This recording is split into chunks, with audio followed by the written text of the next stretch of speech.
Oh, do you want me to wait for Sue? No, but I do want to record this. Oh, and Tim's here. Oh, good. Okay. This conference will now be recorded. All right. All right. Good timing, sir. So, Tom, I'm gonna call this meeting to order. The South Burlington City Council meeting. What's the date? October 3rd, 2022. So the first order of business is the Pledge of Allegiance. Megan, do you want to start that, please? Sure. I pledge allegiance to the flag of the United States of America and to the republic for which it stands, one nation, under God, indivisible, with liberty and justice for all. Thank you. Item 2 is instructions on exiting the building. Thank you. For those in the room, there are two doors at the rear of the auditorium. You can go out either one, turn left or right to get to your preferred exit. For those participating online, thank you for joining us. If you would like to make comment tonight, feel free to turn on your camera or message me in the chat and we'll call on you. Otherwise, we are not monitoring the chat for content. Thank you. Looks like Sue is online. Excellent. So, all right. Item 3, agenda review. Are there any additions, deletions, or changes in order of agenda items? Could we move the Dorset Street signals to number 1 next so I could complain about them? Or we can just wait? You can just wait. Okay, I can wait. Okay, Tom, any changes? No, you're all set? All right. So we'll move on to comments and questions from the public not related to the agenda. Are there any comments? Great. Please come up and make sure the light is on in the, whatever you call these things. The microphone, thank you.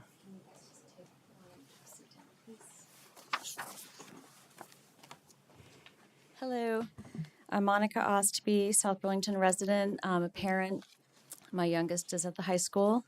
I'm here because we're coming up on 1 year since one of our students was nearly killed in a car accident right on Dorset Street at about 6:45 when it's getting dark at this time of year.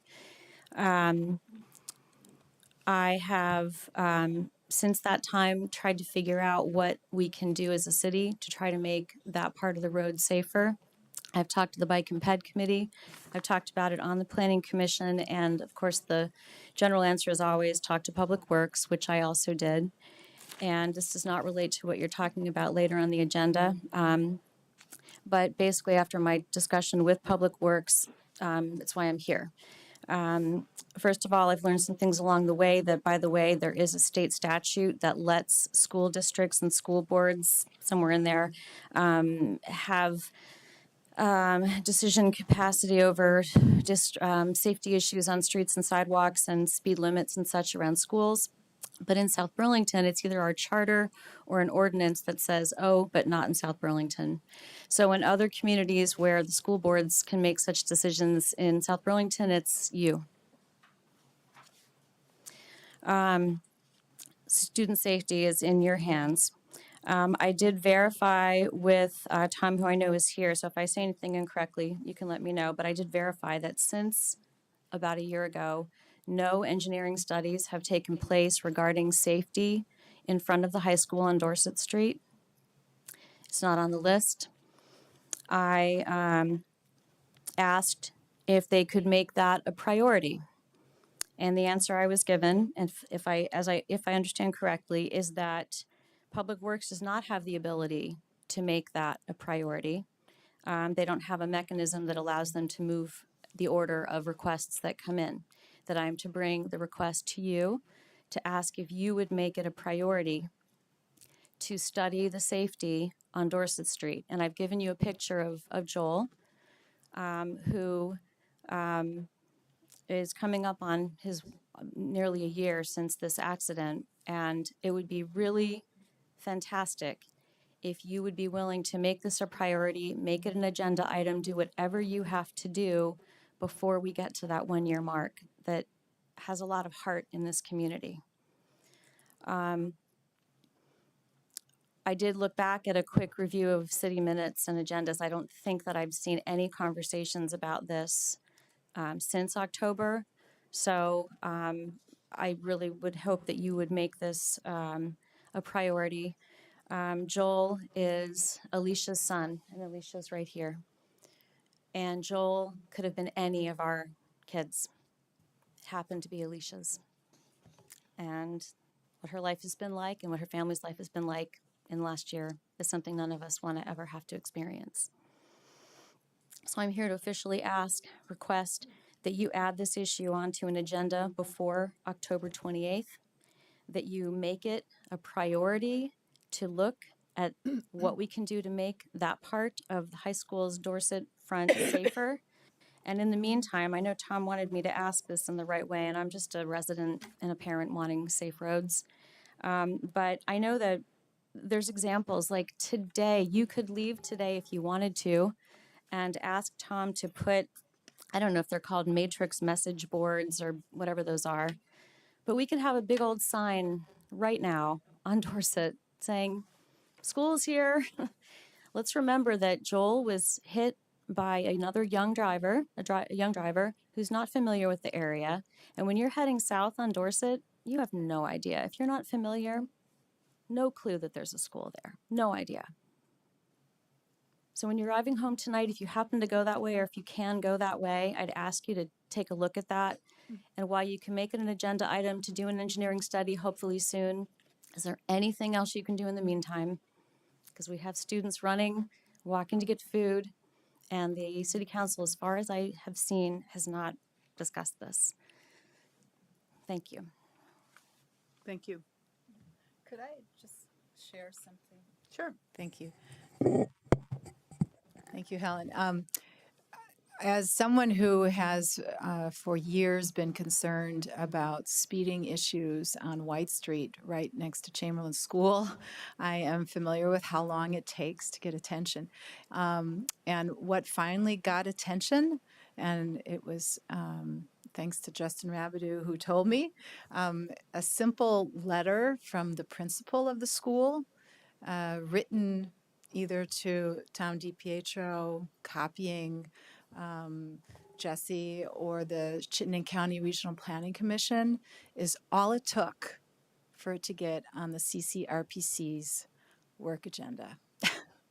And I share that as, I would say, a speedier way to get this to have a study as opposed to the council. It was a simple letter saying that we would like to have speed issues. In that case, that was the issue. For Dorset Street, it could be a different issue that you want to highlight and have them study. Well, I just would ask that you review that with Public Works then, because I was specifically told that I need to come to the city council Yep. to ask you to help him prioritize his work list. If there's another, if there's another direction, which is that, okay, I can do that. I mean, I'm here on the record asking you. Yep. But I can also ask Pat Burke to send you a letter, or send Tom a letter, I guess. Is that there's no written. Yeah, it went right past the city council actually, because it's the study, I believe, would be a regional study. And I'm not going to ask for Well, one on answers White now. Street certainly was a regional study Right. focused on White Street. So I guess I'm addressing that then to Jesse to have that be investigated. What Okay. is the best way for that concern to get to the office where it needs to get to for a study to actually occur? Okay. Would you like to come up and speak, please?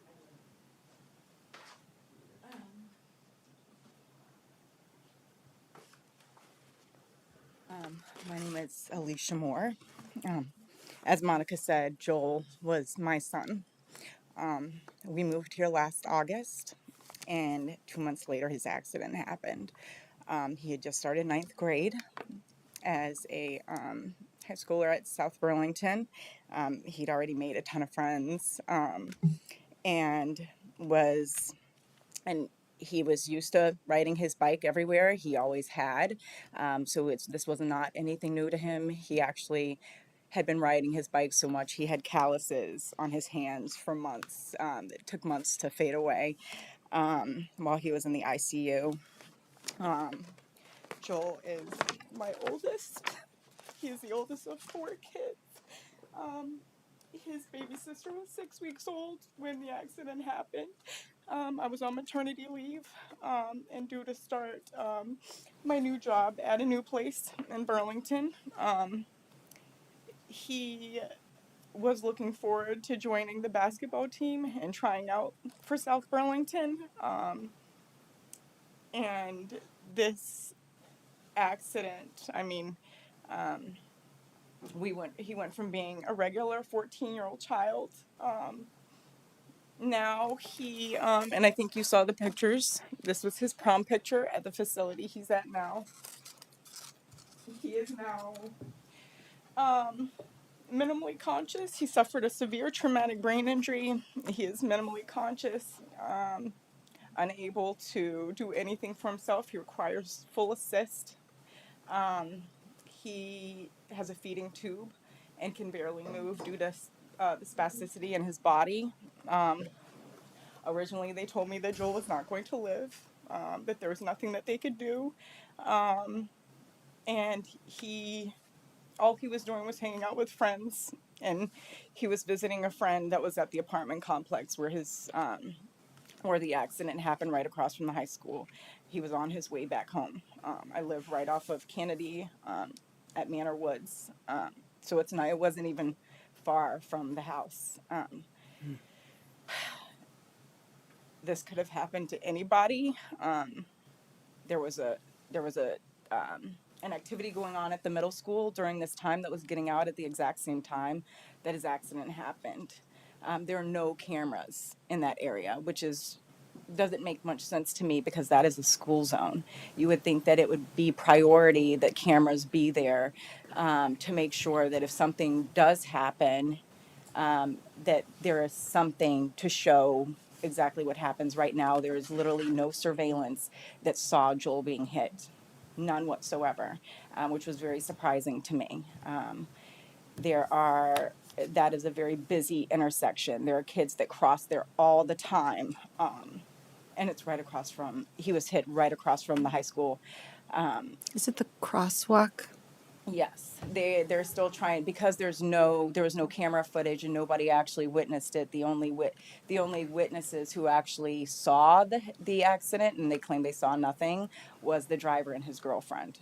So the police had no other witnesses, no camera footage, nothing to go off of to tell us exactly what happened. But the fact of the matter is that I think there's a lot of things that kind of contributed to this, but I think that the lighting there could very well may have saved my son's life. And there's no way to know that because, again, we don't know what happened because there was no footage of when he was hit. Mm-hmm. However, if there's something that can be done to keep another family from having to go through what my family has gone through the last year, my son is in a facility in New Hampshire. I travel every Saturday to go and see him, which, I can't have him home because I need a place that's handicap accessible. And nobody should have to see their child like that. And also, I tell everybody that my son, the kid that walked out of my house that day, is gone. I will never, no matter how much he progresses, it's been a year and he's still in this state, I will never get back the kid that walked out of my house that day. He's at the age right now where he would have been getting his permit. Most likely that'll never happen. I will probably have to take care of him for the rest of his life. And I just hope that you guys look at Joel and remember that he could be anybody's kid. He could be your child. He could be your grandchild. He could be your niece or nephew. And the other children in this community should feel safe, and parents should feel safe knowing that if their kids are riding bikes, if they're walking, if they're, jogging. I've seen so many kids jogging, and kids should feel safe. Parents should feel like their children are safe. And if there's anything that we could do as a community to make sure that that happens, we should do everything in our power to keep our kids safe, because they deserve it. And if the town is unwilling to do this and do whatever it takes to make sure that that happens, then it makes me sit there and wonder, like, how much they care about the people in this community and how much they care about the children in this community, if we're not willing to do whatever it takes to make sure that they're safe. Thank you. Thank you very much.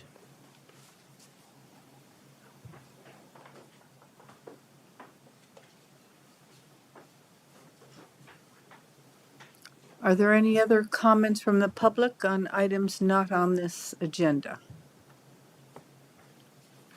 Okay.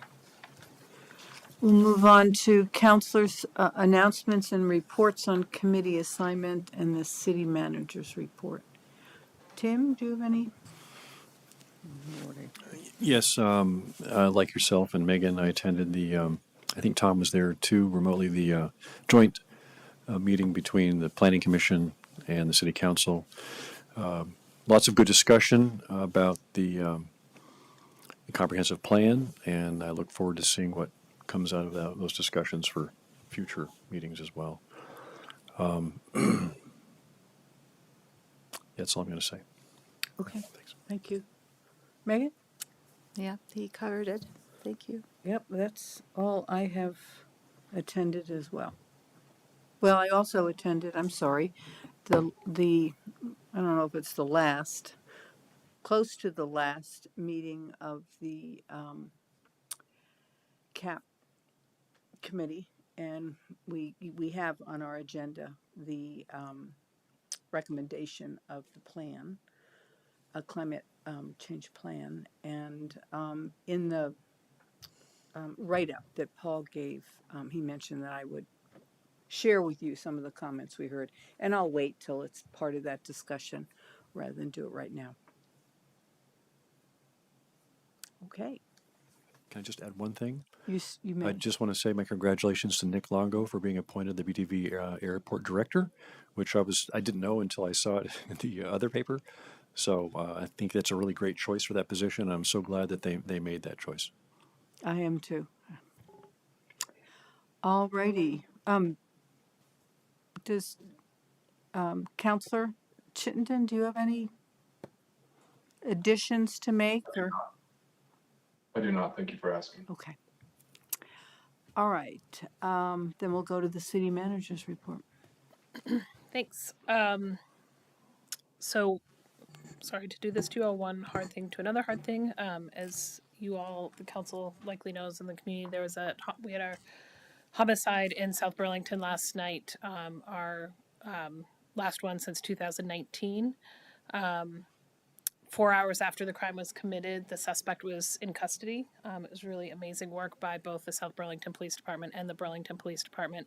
And I just wanted to make sure the council and the community knew that that South Burlington is a member of the new Chittenden County Gun Violence Task Force and are playing a very active role in that. So really trying to understand the violence that's happening across the county and working together to address things as we did last night.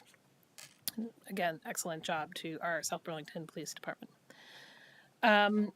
Wanted the council to know that Ethan has generously offered to come and give his climate action plan presentation that he gave to you all at your last meeting to our extended directors on Wednesday morning. This is our leadership team and our middle managers. So he will be providing that presentation either on a plan that you have adopted tonight or a plan that may become council policy in the future. So really trying to integrate that policy setting into the work that we do every day. I do want to share a couple of public works updates, not to steal Tom's thunder, but we understand that the Wheeler Park, and sorry, Matt is not here, fence is tentatively scheduled to be installed on October 24th. And then following that, Public Works will place the stone at the entrance. So that is on on schedule as we had previously discussed at one of your past meetings. Paving on Dorset Street from Garden to Aspen is currently scheduled to occur Monday the 10th. That was delayed 2 weeks by all the rain we got, but once we confirm later in the week with the weather schedule, we will do all of our public outreach on that. And then additionally, we are working on, or the developer is working on adding a turning lane onto on Kennedy Drive onto the O'Brien Hill farm property development. That's scheduled to start on this Friday, October 7th, and then paving on Monday the 10th. Could you repeat that? I didn't understand what you said. The developer is adding a turning lane from Kennedy Drive onto the O'Brien Hillside development. So it'll be so 1 day of milling and then 1 day of paving this Friday, paving next Monday. That's mid-block between Kimball and 116? That's mid-block, yes. Okay. Thumbs up from Dom. It will be reduced to 1 lane both ways, which is why I'm bringing up it will have that impact. And will it just be a right turn? Obviously, yeah. Yeah. You're not going to be able to cross the. It's a new entrance into that development. You guys seen the gap in the trees for a while. Right. Actually working out there very recently to get it ready for a new road to open. But will you be able to turn in coming from the other direction? Eventually, it will be a signalized intersection. Oh, So it's several stages, and okay. there'll be a signal at a certain turning point. So for those online who may not have heard those unmiked comments, it is a right-hand turn now onto off Kennedy onto O'Brien, and will become a signalized intersection at a point in the future. So this is an initial step in that direction. Did I get that wrong? Yeah, no, you're Okay. The water department has a last public works update. The water department has a specialty contractor coming this Wednesday to look at that water main leak under the University Mall, under the 89 tunnel. So we should have some more information after that investigation.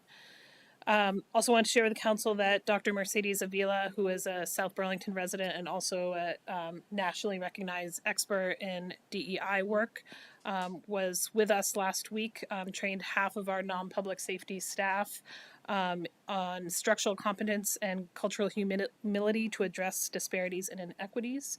She will be back next week to train the other half of our non-public safety staff, and then all of our public safety staff will be trained in November. So she has really interesting conversations coming out of that work, and a huge thanks to Dr. Avila for joining us. She is excellent. And then a couple of upcoming things that I wanted the community and the council to be aware of. Next Wednesday, October 13th, Thursday, whatever October 13th is. Thursday, thank you. At 6 o'clock, we will have our final design workshop here at 6 o'clock for the bike ped bridge over the interstate. And then that final design following that community feedback will be presented to the council on November 7th. Similarly, on October 27th, we'll have our next City Center Park Phase 2 public meeting in advance of our bond vote. So getting community feedback on that final design. And more fun news, on October 28th, the rec department will announce the Halloween decorating competition winner. We will have a community pumpkin carving activity that evening at the senior center. And on October 29th from 6 to 8 is our Halloween glow walk at Goose Park. Thank you. Great. Thank you. Consent agenda, we have 5 items: disbursements, a designation of an attorney to assist with required tax sales, authorization of the expenditure of just under $10,000 from the Open Space Conservation Fund to support the conservation of 500 Cheese Factory Road, approved the Housing Trust Fund Committee's recommendation to allocate $50,000 of trust fund dollars to the summit at O'Brien Farm Apartments, and lastly, approve an impact fee credit for 1068 Williston Road, which is what used to be the Holiday Inn, for those of you who may not know all the businesses along Williston Road and their address. I'll move to approve. Second? Is there any discussion or comment? Tom, or? No. Okay. No. just really excited. I can't believe you don't have a question. Well, I'm really excited about the conservation easement on Sarah Dobbs' property. So that's really great. Thank you. Yeah, that's Thank you very very generous of Sarah, and I'm glad we could, in a sense, kind of match that and make that really happen. So we appreciate that. All right, if there's no more comments, we'll have a vote. All in favor of the consent agenda as presented, signify by saying aye. Aye. Aye. Aye. That's 4-0, so it passes. And just so the public knows, Matt Coda will not be here tonight. I meant to say that earlier. Number 7, receive a presentation from the Department of Public Works and Holly Tanner on upgrades needed to the Bartlett Bay wastewater treatment plant and consider a town meeting day bond vote. So we'll have Tom DiPietro and Holly will come up So too. Hoyle Tanner is the name of the consulting Oh, firm. Hoyle It's not a person. I'm It's a firm. sorry. Well, I saw you and I thought, oh, they must have just misspelled it Holy Tanner. and meant Holly. I did see a recent typo. It said Excuse Holy me. Tanner. So as what well, is your so- name? I am Jenny Oster with Hoyle Tanner. Okay, Jenny Oster. Yes. Okay, my apologies. So I think, Andrew, if you wouldn't mind queuing it up for us. So for those that don't know me, Tom DiPietro, Director of Public Works. With me tonight is Jenny Oster, who's our engineering project lead on these wastewater projects we're going to talk about. Also in support tonight is our water quality superintendent, Bob Fisher, who's behind me, and John Riley, who's another project manager at Hoyle Tanner, working on portions of the overall project here. So, sort of in summary, we're here tonight to talk about what may amount to a $31 to $40 million bond vote for upgrades at the Bartlett Bay wastewater treatment facility. The project is made up of 3 different components. The first component is actual upgrade and rehabilitation of the existing treatment facility. The second portion is upgrade of the wastewater infrastructure that allows us to manage solids generated at our wastewater facilities. And the third piece involves upgrade of 4 aging pump stations that flow to the Bartlett Bay plant. We're going to get into details of all that, but that's sort of a very big picture, what we're here to discuss this evening. Jenny and her team have compiled a presentation for you that goes through some of the preliminary engineering work that they've done. And I will turn it over to Jenny, and then you'll hear from me again when we talk about rates and things of that nature at the very end of the presentation. So, Jenny? So Andrew, I'll work with you on the prompting of next slide. So as Tom mentioned, I'm Jenny Oster. I work with Hoyle Tanner. Is your light on? Oh. It is. It is. Thank you. I am Jenny Oster. I work with Hoyle Tanner. I am an environmental engineer. Hoyle Tanner's been working on the wastewater infrastructure in the city of South Burlington for decades, literally. Some of the history, what we're looking at here is to frame what the needs are, why now, and what the plan is to move forward. So we're going to start with a little background on the Bartlett Bay wastewater treatment facility. So it was originally constructed in 1970. There was a project in 1987 to add the sludge holding tank. And then there was a major upgrade in 1999 where it was an overall process upgrade. So that was the last major point where the majority of the facility was touched, was in 1999. So the service areas for the 2 treatment facilities in South Burlington, we have the Airport Parkway, which serves the lighter portion of that. It doesn't pick up that great on the slide, but it's the kind of light blue portion. And then the more yellowish portion is the Bartlett Bay service area. So what we're looking at, as I said, Bartlett Bay was last upgraded in 1999. And when we're looking at wastewater infrastructure, the typical lifespan of a treatment facility is approximately 50 years, with upgrades needed every 20 to 30 years. So for the mechanical, electrical, and process equipment, that lasts approximately 20 to 25 years. Noting that currently the majority of the Bartlett Bay mechanical, electrical, and process equipment is now 23 years old. When we look at upgrades, it's not only age related, but it's also incorporate advances in technology and upgrades to meet regulatory requirements. So a little background on Bartlett Bay. So as I mentioned, we've been working with the city for a number of years, specifically on Bartlett Bay. We completed what is called a 20-year evaluation. This is a study that's required by Vermont DEC to do an overall assessment of all of the equipment, the collection system, the pump stations, and the treatment facility. That was completed in 2019. That identified enough needs where we expanded that work to complete a preliminary engineering study. These get into a bunch of jargon, but it's a preliminary engineering report is required by DEC in order to get authorization to proceed to a construction project down the line. So the preliminary engineering study was completed to identify, again, to assess the needs, identify what solutions we wanted to address those needs, and to identify a recommended project. As part of those studies, we assessed all of the components of the treatment facility, and we're going to flash through a table here pretty quickly, which it's a huge table of all the different components that we looked at.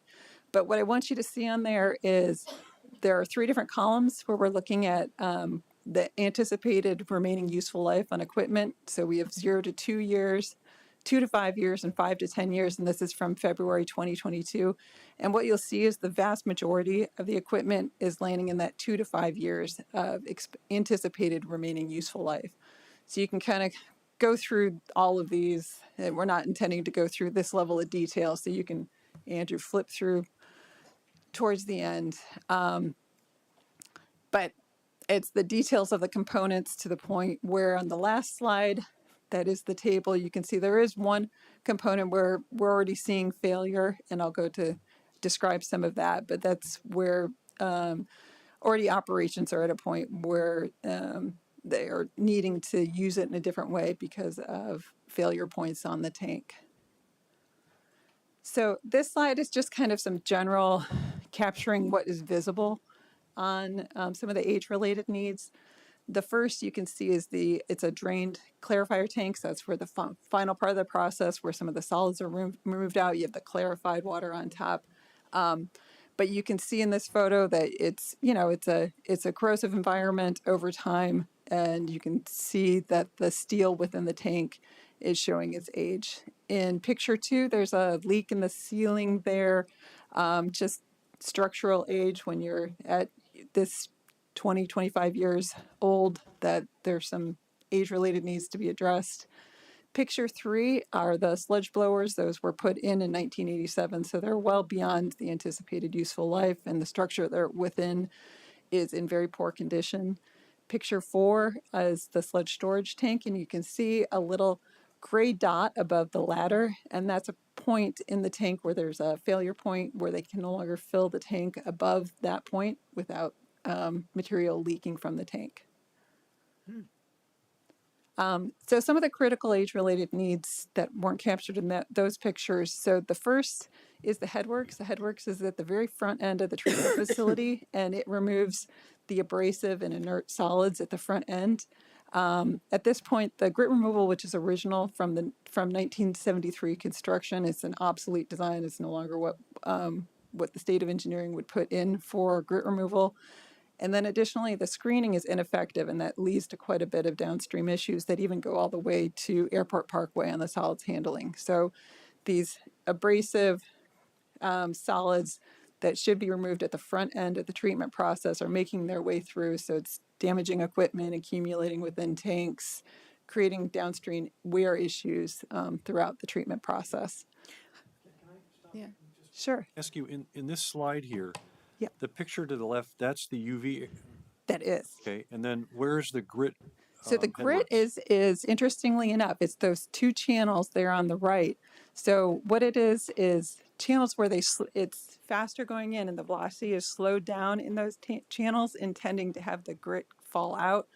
I don't think it was ever a terribly effective hydraulic process, and it's it's not what would be put in now. Now it's a little bit more active centrifugal force, or rolling forces tends to be what you use for removal of solids. But the sludge storage tank was from the previous slide? Yes, Okay, so what's the picture on the right? that's the grit removal. That's the grid. Okay, Yep. thank you. All right, thanks. So And We've how, got another yeah, how does question that here. get to airport parkways? So we're going to Waste- get through that. So actually, so in the treatment process, you have the treatment process that creates the wastewater effluent that's clean enough to be returned to Lake Champlain. There is a portion of the process that creates the solids, the byproduct of the wastewater treatment that doesn't go into the lake. Those solids are trucked over to Airport Parkway and need to have solids processing there. And that's the process now. Correct. And has been for, you just Yes. didn't treat them there. Yep. Because that would, be too redundant and expensive? It's a both operator, energy, infrastructure intensive process of handling the solids. So it's consolidated at Airport Parkway. Well, how many trucks go on a daily basis? I'm going to defer to Bob. We haul generally three loads 5 times a week. Oh, okay, 15 to 20. It's our truck, our little tanker truck. okay. And we just replaced that truck, correct? Or just ordered? It's ordered. It's on order, yeah. We ordered almost a year ago. Supply chain. So it looks better than the farmer's honey wagons, right? Yeah. Because I haven't seen anything like that on our roads. Okay, that's good. So the UV disinfection system is no longer supported by the manufacturer. So any issues with controls, part replacements are now at risk. And so if there's a need for that piece of equipment, which is a critical piece, does the final disinfection before discharge to the lake, that would be difficult to address any needs that could come up. And lastly, we already hit the sludge storage tank in that the function of that tank is limited based on leakage. So starting here with the existing site plan, and I'll just kind of really briefly hit some of this. So this is the existing layout, and some of the things to note is we're, for the most part, sticking with the existing infrastructure that still works. So we're replacing the headworks, but the existing biological process, the main tanks that are at the heart of the facility, those are just a refurbishment. The secondary clarifiers are a refurbishment. And then there's some space in the UV disinfection and filtration, also refurbishment. But there's some former functions that were at the site that are noted as abandoned. So there's former clarifiers that have been abandoned in place. There's a greenhouse that's been abandoned in place, and a former operations building that's been abandoned in place. So some of that real estate that is noted there with existing structures is some of what you'll see on the next slide that we will be incorporating into the upgrade. So in going through it, and I'll start with the new headworks building. So as I noted, the obsolete and ineffective headworks grit removal and screening, we're looking to replace that with a new headworks building, and that will flow to the yellow tankage, which is just a refurbishment of the existing biological process. That flows to the blue tankage, which is your clarification. So that's a refurbishment where we're looking at replacing pumping internal mechanisms within the tank, any concrete replacement. That flows to the light purple, the lavender, which is where we have filtration and disinfection. So that's a refurbishment. Those functions are generally going to exist in the same place. There's a bit of a building expansion needed for replacement of the UV system in order to keep the existing system operating while we put in a new system. There's the red line that is running along the right side to the bottom. That's a section of the outfall that needs to be replaced. The remainder of the outfall was replaced in the previous upgrade. And that is the portion that is on the liquid stream. The other elements that are in the recommended project are the sludge storage, so replacement of the existing leaky tanks with new sludge storage and sludge handling facilities. Chemical feed and storage, so there's chemicals that are obviously used within a wastewater treatment facility, so putting those into a new building that has better access, and right now there's some limitations with how much chemical can be delivered at a time, so increased function. And then the existing operations building is quite undersized. It doesn't provide the typical function that you would expect at a modern treatment facility. So looking at a new operations building as well as a maintenance garage, and that's the purple.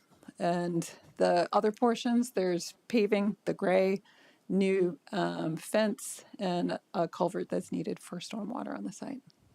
Can I ask a question? With the things that you're kind of abandoning or replacing, do they just sit there or are they torn apart and hauled away somewhere? They'll be properly demolished. There may be some opportunities for reclaiming some of those materials. If there are interests, and there may be some functions within the city that where you're able to do that. Some of it isn't in a state where it probably has much use, but perhaps maybe the greenhouse, it's a structure that's okay, and there might be an opportunity for somebody to find a opportunity to repurpose that. Okay, thank you. Where, I'm sorry, Tim. what is the outfall? Is that the outgoing Yes. liquids from the plant? And how does that, where does that go into Shelburne Bay? Is it piped out pretty far? Yes, So it's far. has to be pumped out? Yes. It is, okay. It's by gravity. It flows by It gravity is. out, Okay. but it does go extend out into the lake. You Okay. said 60 feet down. 60. about 60 Yep. feet up. 600 feet out? Okay. And so the Airport Parkway has that big cooker tank that with all the insulation on it. Is this going to have one of those too? No. No. We are going to bring these solids to there to go through the cooker. Okay, I see. Okay, that's a second. That's a final. Yep. Okay. That's Yep. a biosolid. Okay. Got it. And related to that, with the new equipment, will you have a reduction in solids because you're able to, I don't know, shake them out better, or No, you'd almost have more if you get. oh, You probably you're shooting for better capture. So you're the more efficient your system is, the more solids you're going to All right. capture and Well, that have makes less sense. going to the lake. Right. Yeah. okay, thank you. The airport has those really high speed blower motor, The those fans that are really noisy. Yep. That were installed back in the late 90s or mid 90s, I think. There's that one building, it's really noisy, but you're blowing a lot of air that goes up and it goes down into underneath. The 2011 upgrade. Yeah, turbo okay. blowers. Will this get the same type of fan or So blower? this is a bit smaller facility, and Okay. the type of blower that you would tend to use for this is that, and also there's been technology improvements in blowers, but there's it's a hybrid blower that you would tend to use for this size facility, sound enclosed, so the noise on them tends to be, for what is likely to be the application here, would be lower noise, smaller footprint than what exists in there today.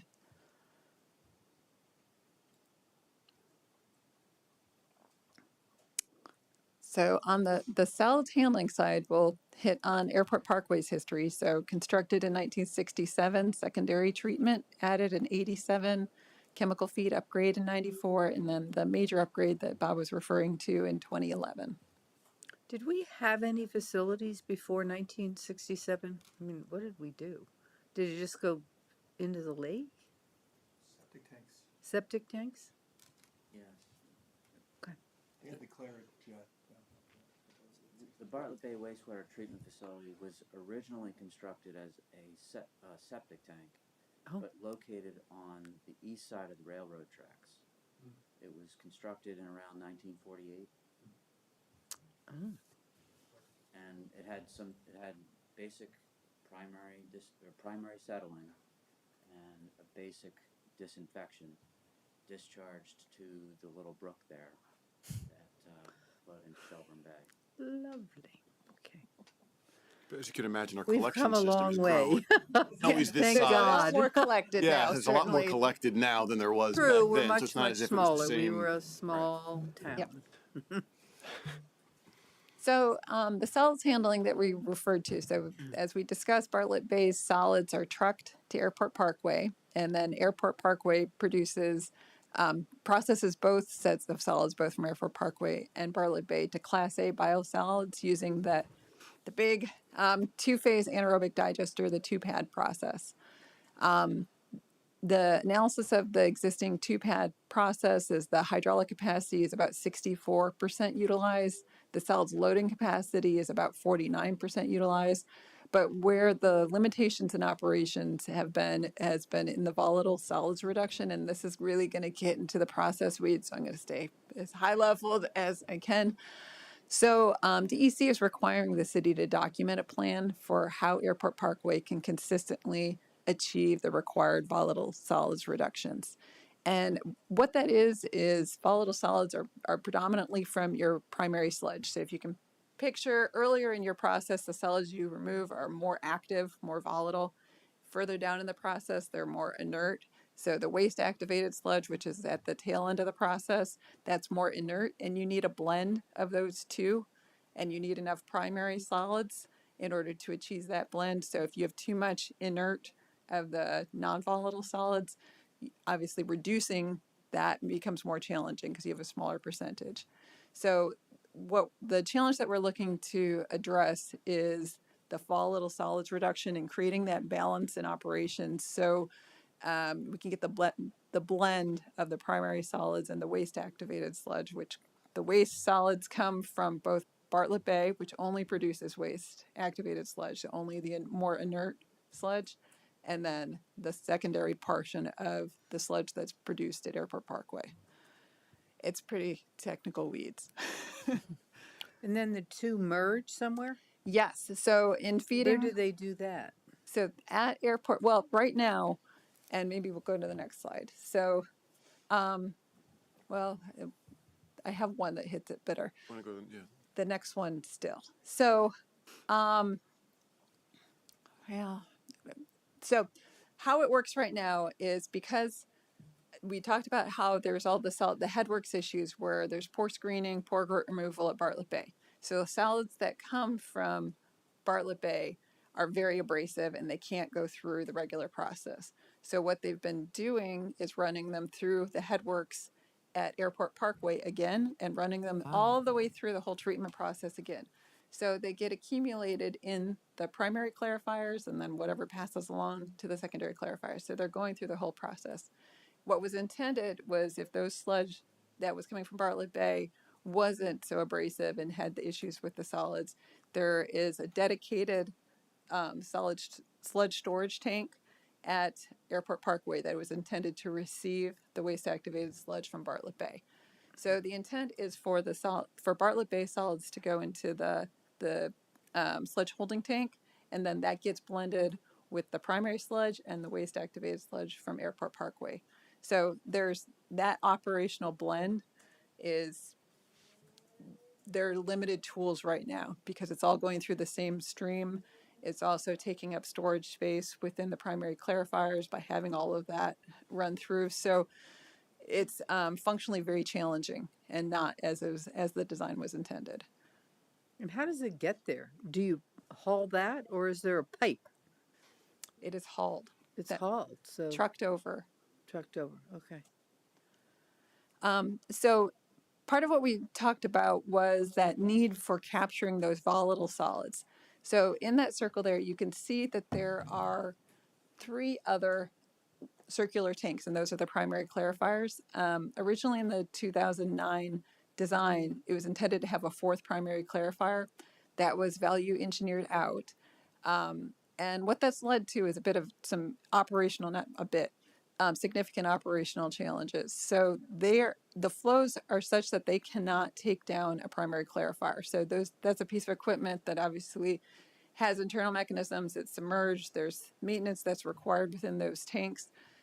They're not able to take down one of those tanks because all 3 of those tanks are needed just in regular operations. So there isn't that operational flexibility or buffer if something were to go wrong. And then additionally, what we really Bob is challenged with is the capture of the volatile solids. So if we get an additional primary clarifier, you're going to get better solids capture at the front end of the Airport Parkway process, which is going to improve the volatile solids percentage, which will allow him to operate the solids handling with more flexibility on creating that blend. So are you saying that the extra clarifier will always be in use unless it's, at least unless you take one down. So all four will be used unless you take one down for Correct. maintenance. Okay. And that's an improvement to your, That's an improvement, and well, they will have the flexibility to do maintenance just from a hydraulic standpoint. So the fourth clarifier would allow for that.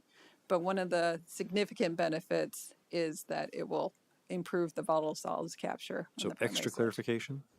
Extra, more surface area. You can picture it. You have that on the front end. If you're having more surface area for that capture, you're going to do better. And additionally, when you're looking at the design guidance for the solids loading and the hydraulic loading, based on the flows that you currently have in your design flow, the fourth clarifier was always justified to meet the standard design guidelines for primary clarification. Thanks for the clarity. Thank. So on the sludge storage, as I mentioned, the sludge storage tank was taken out of service because all of those solids from Bartlett Bay that, because of the poor headworks, were accumulating within the tank. It was causing downstream issues on getting it in there. So that's where operations were determined that it was better for it to run through the headworks at Airport Parkway and goes through the whole treatment process.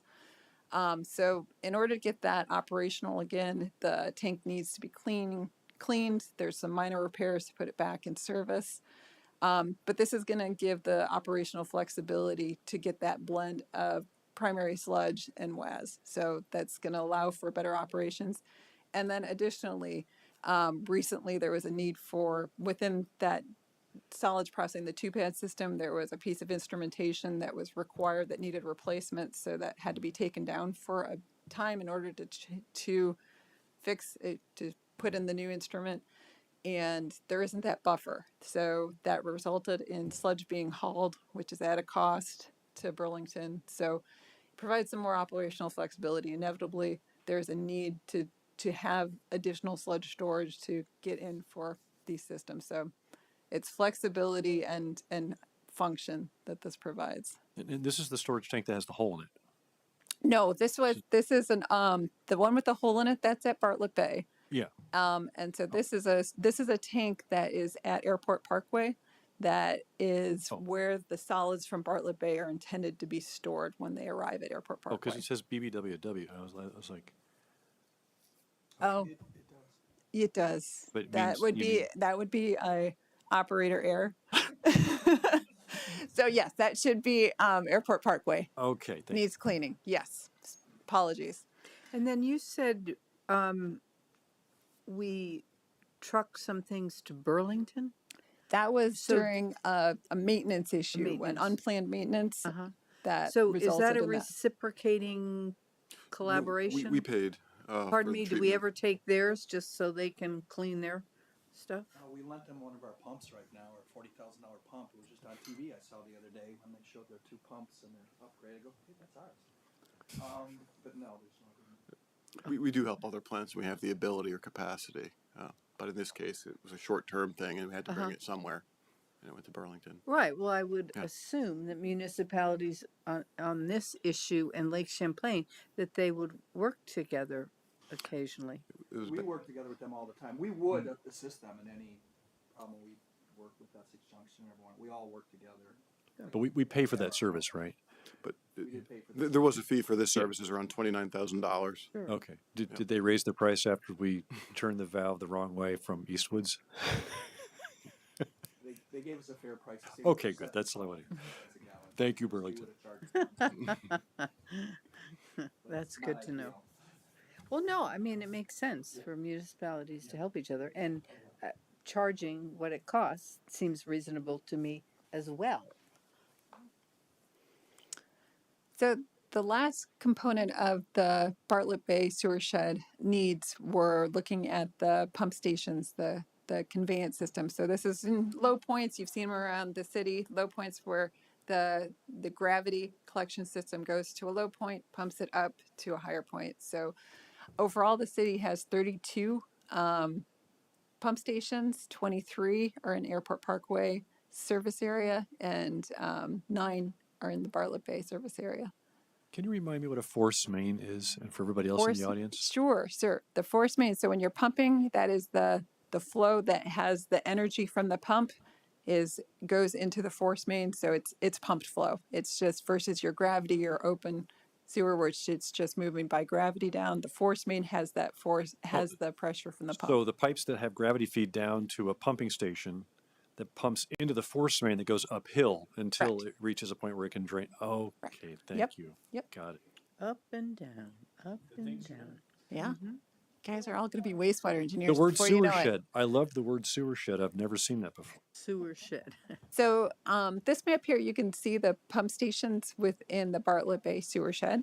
And the ones circled there, the four along the lakefront, those are the four that require refurbishment.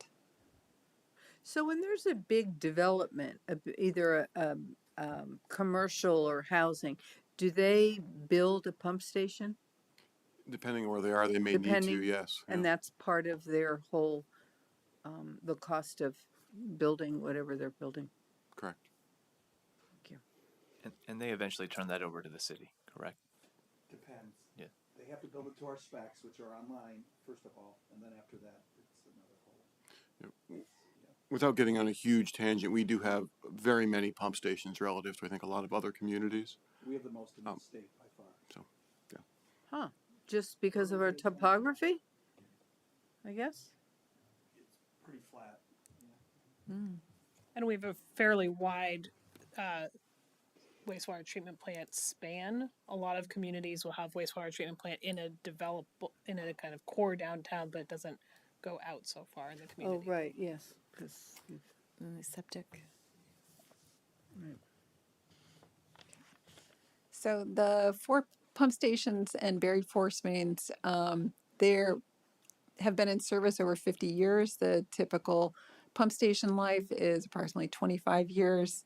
The city has been seeing some force main failures, and repair costs have been increasing in recent years, and specifically for these pump stations. Location-wise, you saw on the map, all four pump stations are located along Lake Champlain within 40 to 250 feet. And, this is a true environmental need. The replacement is needed to prevent raw wastewater spilling into Shelburne Bay. It's also the location of Champlain Water District's raw water intake. So this is a very sensitive area that we want to make sure that we're confident in what is the infrastructure that's in place. What are the force mains made out of, the old ones? Cast iron. cast iron or something? Cast iron? And those would be corroded at this point and brittle, or? After 50 years of service in wastewater service, there's corrosion. Yeah. Yeah. So then what would you use to replace them? Cement lined ductile iron. Okay. And would they have a longer lifetime? Much longer service life. Okay. Upwards of 100 years or more. Well, 100 years is wow. good, yeah. We won't have to worry about it, right? So the four Parkway, I hope. Cement. Do we have cement at Airport Parkway? We have a lot of variety throughout the city, what's ever been put in. Luckily, it's a fairly new system compared to, like, when I came from Montpelier, 23% of the pipes were pre-1923. But because we were, basically not a city, so most of our pipes from the 50s and 60s, really the oldest would be the late 40s. Yeah, but technology. After about 1980, ductile iron became more commonly used. Cast iron was kind of phased out in the 70s, and there is also a mix of PVC. There's a lot of PVC. Throughout the service area. All of the bad word these days. Wastewater treatment facilities, cement line ductile. A lot of places still have clay line pipe. Yeah, it's terrible. Clay line? Whoa. Yeah. Or ceramic or Get a something little like that. mushy after a while. Well- Ugh. Well, it's hardened clay pipe. Well, I know, but So- still. So it's really important for the force mains to be renewed because they have pressure inside those Correct. pipes, right? Whereas opposed to a normal, non-pressurized, it's a gravity flow. and Flowing, it's- I guess it's not. It's just trickling down. And you'll see some concerns we have related to that in a minute here, too. Okay. So the pump stations, which are going to be easy to remember, Queen City 1, 2, 3, and Bartlett Bay pump station. So the service areas, a little hard to see here, but the purple is Queen City 1, the blue is Queen City 2, the yellow Queen City 3, and then Bartlett Bay is on the next one. And that's the Bartlett Bay service area there in red. So the existing conditions of the 4 pump stations and force mains. So Queen City 2 has had 2 failures in winter 2022. Queen City 1 had a failure in May 2022. The force main failures resulted in releasing raw sewage onto public and private property. As we discussed, based on the proximity, the age-related needs as well, the existing buried steel pump vaults have exceeded their anticipated reliable service life. The pumps that controls the communication equipment have also exceeded their anticipated useful life. As we mentioned, the proximity, there's a risk of spill to Lake Champlain. So, so the old vaults will be replaced with concrete, precast concrete vaults? Yeah, okay. So here is a picture of the Queen City 1 force main failure in May of this year. So the liquid in the ground is raw sewage. And this is where we're looking to upgrade these to improve the reliability for known aged infrastructure. So the replacement of the 4 pump stations, they don't currently meet the city's design standards. The materials are not what would be used today. The pump design, control, and communication are all obsolete technology. And as we discussed, we would look to replace the force mains with new cement line ductile iron force mains. Goal's pretty clear on this one. It's protecting public health, protecting Lake Champlain, protecting the safety and improving the safety for the water quality department staff, and ensuring a higher level of reliability. So the one concept that we're working through is that wasn't a straight up replacement. We're also considering the feasibility of relocating Queen City 1 to the existing Queen City 3. That's an opportunity to combine 2 pump stations into one. So we're in the process of evaluating that option. So it may go down from the 4 that we're looking at to we're replacing the 4 with 3. Would that decrease our costs? It would be a cost decision, yes. So we're looking to, that one would be, they both provide the same function, but looking to see if there's an opportunity for a more cost-effective solution. So getting into the cost estimates here. So some things that we took into consideration in developing the cost. So the Build American, Buy America, BABA, because everything has an acronym. Requirements require not only American iron and steel, but essentially all equipment. So it's equipment like pumps, blowers, internal mechanisms on a clarifier to be American made. And so this is new within the. It's for ARPA and it's for any federally funded project. So anything that goes through the SRF program, and it's also for the EJA, the Infrastructure and Jobs Act. So we're also, as we're all aware, costs have been a little unpredictable, unfortunately, in the high direction. So we're using current costs, recent bid information to try to help inform cost to give as best a picture as we can. We also applied a contingency to prepare for those unknowns in supply and demand, inflation, and contractor markups. We escalated the cost to an anticipated bid date of March 2024. So tried to estimate what we are anticipating with the crystal ball of inflation to that period. And then our engineering cost estimates, Vermont DEC provides an engineering services fee curve based on the construction costs. So the costs in there are not actual costs. Those are estimates based on that fee curve is what are in the cost estimates. So in looking at this, there's the the portion is broken into three different components and then engineering. So there's the Bartlett Bay construction, that's the 22,151,000. The Bartlett Bay solids handling at Airport Parkway, that's 1,823,000. And then the refurbishment of the 4 pump stations, that's 4,456,000. Then the engineering services, we put on 0.5% for legal, permitting, and admin, to come to a total project cost for all of the recommended improvements to approximately 33,833,000. Tom has turned on his camera. You can't see it, but. Could I ask a question? Yes, certainly.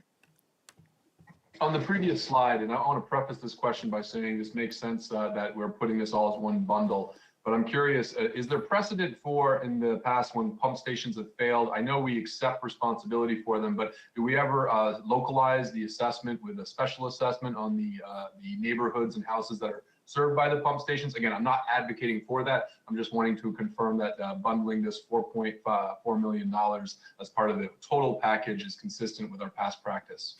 Generally, we have not, Tom. Thank you. So it is consistent.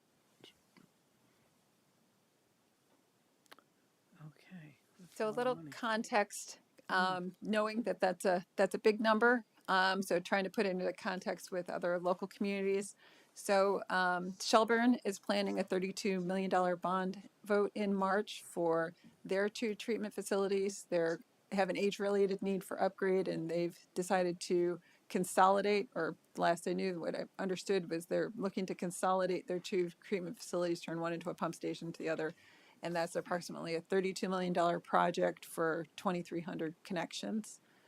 Vergennes passed a $25.5 million bond vote last March for collection and conveyance improvements and age-related upgrade at their wastewater treatment facility, and that's about 850 connections. Middlebury is currently has in the Clean Water SRF intended use plan a $23.3 million age-related upgrade of their treatment facility for about 2,200 connections. And Burlington is in the process of completing their preliminary engineering study for approximately, what they anticipate to be more than $100 million of wastewater upgrades and consolidation within their 3 treatment facilities for their 9,900 connections. Wow. And for context, South Burlington has 7,055 connections. So this project, in looking at that, would appear to be within scale of what other communities are looking for infrastructure needs in wastewater. Well, it looks like it's cheap. Well, I mean, We will pull it's that 3 off. times the number of hookups for the same price. So I guess size, volume helps, It I can. guess. So when we're looking at these significant projects, obviously funding becomes an important discussion. So Vermont DEC was distributed the funds federally for ARPA, and they have identified which buckets, which places they were going to distribute those within wastewater infrastructure, and none of the ARPA funds were designated for age-related improvements. For the EGIF funds, there was not much increase in the Clean Water SRF State Revolving Fund, so there wasn't significantly more money brought in to the state from EGIF for the wastewater for Vermont DC to distribute for wastewater, and what was brought in is really targeted for disadvantaged communities. The better part, the more optimistic side, so the Clean Water SRF planning loan for engineering services, because you completed a qualifications-based selection for engineering services, the city is eligible for 50% off engineering services up to $100,000 per project per year. So that you will certainly receive some loan forgiveness for your engineering services. The Vermont DEC distributes pollution control grants that are up to 10% of the total project cost. It's probably more expected in the 5% range. It depends on how much is distributed by the legislature and on how high that goes up and how many projects there are during a period of time. The city is looking to reapply for the congressionally directed spending for the energy efficient mechanical upgrade at Bartlett Bay. And lastly, there's also a potential for applying for Northern Borders Regional Commission grant. They received a good boost of funding from the EJA money, went into Northern Borders. So there's an opportunity there to get into their grant cycle in 2023. And so this is where I take over the explanation and to finish it up here, kind of what this means for our ratepayers. So again, we've summarized these costs at the top that contains the contingency. And then in the middle piece of this chart, you'll see some of the grants that Jenny just talked about, kind of with a percent probability how likely we are to get that funding and what that would amount to. The CDS funding, I'll note that we presented an application to Senator Sanders' office. He moved that through to the committee that actually awards that funding, and we found out just last week that we weren't selected this round, but we're going to try again next year. I was encouraging that we got through the process for the Vermont selection through Senator Sanders' office. How much could that be? That was $350,000, or up to, if I'm remembering correctly. And so we just put a percent probability there, 50%. We'll see. But if it was fully funded, you could apply for up to $350,000. Didn't have to be specific as well. So in this case, we chose to apply for the heat pumps for energy efficiency, kind of other city goals to make sure we get these higher efficiency heating units installed. So that's roughly about $32 million of a bond or loan needed, assuming some pretty standard bond rates and terms, 2%, 20 years. That equals about a $1.9 million annual bond payment. I just want to make a little bit of note there too, because it's important in our planning that you don't make that first payment until a year after the project's complete. So we're going to talk about schedule, but generally maybe 2027 if things progress as we anticipate or hope. So let's talk about wastewater rates. So since fiscal year 13, we have increased our rates by about 2.2% annually. We're currently working on a rate study with another engineering firm. So we're going to feed these values into that rate study. We'll be back here to talk about rates overall for both drinking water and wastewater. So a lot of detailed questions about rates will have to wait, but this project alone, so this just in a vacuum and no other priorities or needs of our water quality division or wastewater division, that $1.9 million annual payment increases our sewer expenditures every year by about 40%. So it's a big difference.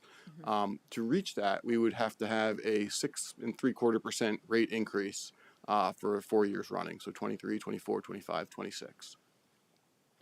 Overall, what does that mean? So typically we try to give you an idea of what this costs to your standard single family home. So it's about a $71 a year increase over what that steady 2.2% that we've been doing would be.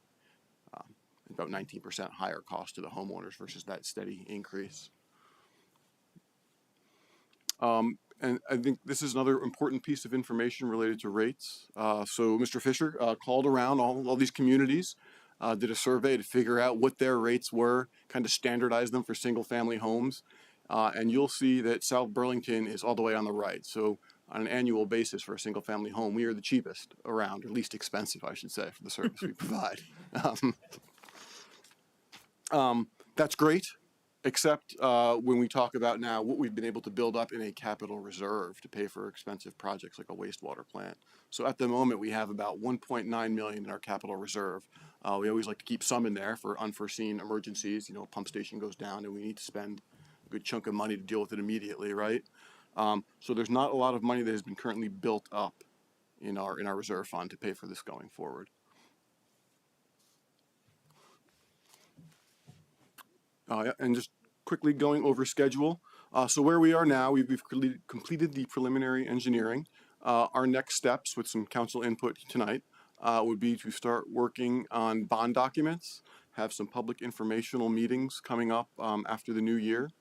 And we're targeting having a bond vote in March 23 to support these wastewater projects is what we'd like to do based on this schedule.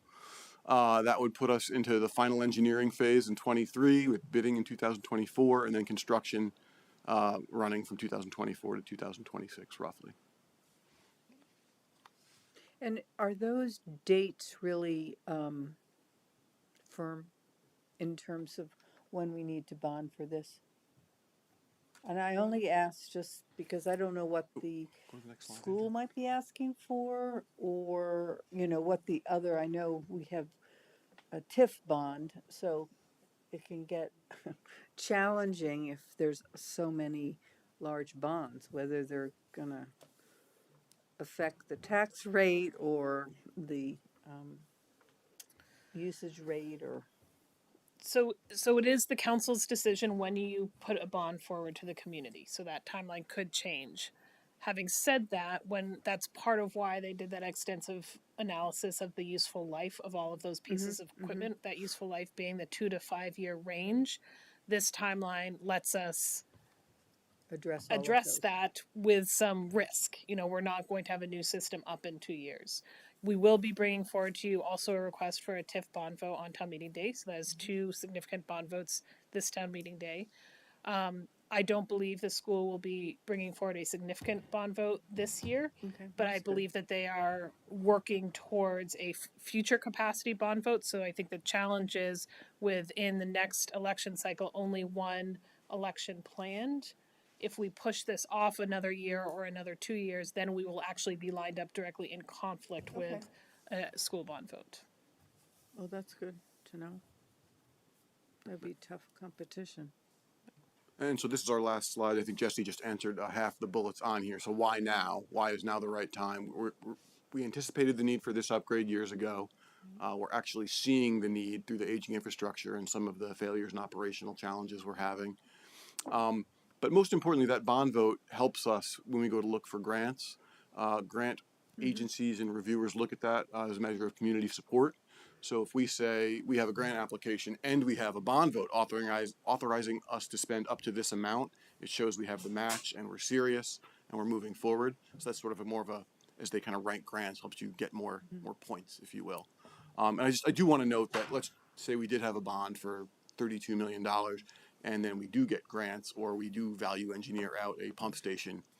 We don't have to spend that full amount, and the amount that we borrow, right, that loan payment goes down in the future. So it's not as if we approve the 32 million, we only need 28, for example. We'd still use the 32. Yep. Thank you. Tom, do you have any questions? Because I can't see the at-home crowd. I do not. It was very well presented. Good slide deck, so thank you for that. Okay, anyone else? These are the kinds of investments we have to make sure that our effluent is still affluent. Yes. Right. Yeah, I wish our federal government helped us more, but we have to do this. If, we don't, the consequences, I think, are worse. So. With that BABA clause that you were talking about, does that equipment even exist? Can you even buy the stuff that you need to if it was completely made in the U.S.? Or can it? Go ahead. I'll say that the guidelines for meeting the BABA standards haven't been released yet. So I would imagine some of those questions hopefully will be addressed, because certainly the manufacturing capacity for the projects that are in need right now within the U.S. it's going to be an impediment for people moving projects forwards. And we're hopeful that there are opportunities there to facilitate projects moving ahead without waiting or accepting a product that isn't perhaps what one would choose.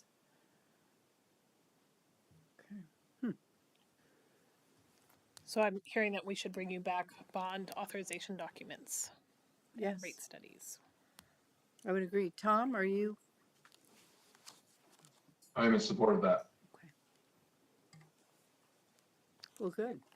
Well, thank you. We all learned a lot. Yeah. When do we get our city council visit at the Bartlett Bay wastewater treatment facility? No, I think we need to warn for it as soon as possible and have a meeting there. The next meeting should be there, probably in the screening room. It's a lovely place. Maybe not. Do you want to come up to the mic? Really quick, when there's a bond like that, is it paid for by all city residents, or is if you're not on city sewer, do you also have to participate in the bond? Or Like for homes that are not on city sewer. Yep. Does that, I can answer this. The bond's paid back by the ratepayers on the Okay, wastewater thank system. you. It's not on general tax. What percentage of homes are not served by the sewer system in the city, do you think? Is it less than 100 homes or? I can find out for you exactly, Tim. It's not, the majority are on Yeah, our yeah. system. Yeah. Yeah, it's less than 10%. Less than 10%, okay. Are there some homes that are served by water but aren't served by sewer? Is it Yes. combinations of that too? Yep. Okay. Are there? True. Oh, Not many. No. But we were talking about that with the billing folks recently. So, yeah. all righty. Thank you Thank very you. much. Okay, thank you. That Thank you. Great presentation. I was learned great. a lot. I'm coming to Bartlett Bay soon. All right, so moving on to item 8, approve the Dorset Street signals contract and financing. So Tom, you continue to be on the hot seat here. So And this was a lot of information, I have to say. We got into the roots of the weeds, I think. So, before you Appreciate it though, but before you start, Erica, is this your first meeting at the council? It is. Yeah. Yes. I imagine I will be seeing a lot of you and you me in the future. So Erica is our new Deputy Director of Public Works for Capital Projects. oh, She great. comes to us from VHB and a Master's in Engineering from UVM as a phenomenal addition to the team. She and Tom have really hit the ground running. So Great. welcome, Well, to Erica. Thank you. yeah. So, welcome, Erica. For those just tuning in, Tom DePietro, Director of Public Works. And online this evening, we have our Deputy Director of Operations, Adam Kate, in case there's any kind of current system, kind of operational type questions that we get into. Yes, so as the chair said, this can get in the weeds quickly. It's a complicated project, and there were a lot of bid alternatives, which we'll get to. I don't want to jump ahead, so stick with me. We tried to present it in a way that was as simple as possible. So let's go here. Project overview. So basically, this revolves around the replacement or rehabilitation of traffic systems with pedestrian improvements at intersections on Dorset Street, ranging from Kennedy Drive all the way to Williston Road, as well as the off-ramp from I-89, that little slip lane that comes in. So that is 9 signalized intersections. So generally, when we say replacement, we're talking about the mast arms and poles, replacing the span wires. There's a lot of other pieces of the project in there, pieces of equipment, but that is generally what we're speaking about. Replacement is planned for Dorset Street Williston intersection and proposed for Dorset Street Kennedy Drive. Getting rid of those span wires is very important to us. Folks may recall the failure we had at the Williston Dorset intersection. That was due to the span wire rubbing through a wire, caused a short circuit and a small fire in a cabinet a while back. Made that intersection dark for a while. So it's replacing those and having these mast arms so all those wires are protected inside the poles and mast arms is important. So Does this not include the signals themselves? They're excluded? It does. Wait. It does. Yeah. So the signals are not going to be replaced? Let me get to those. Okay. Before we, yeah.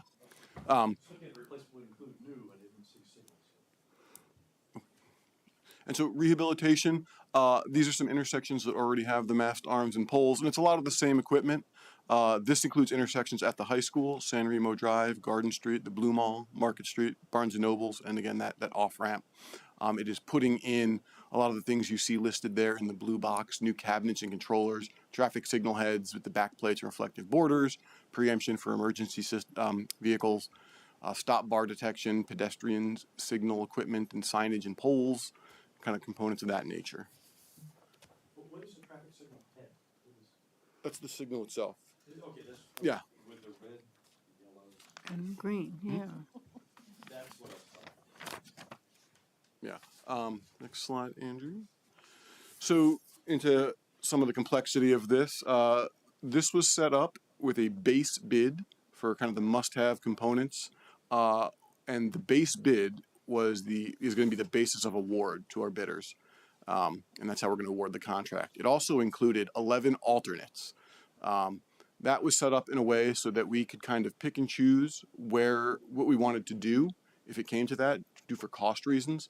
It's been a very uncertain bidding time as you may have heard.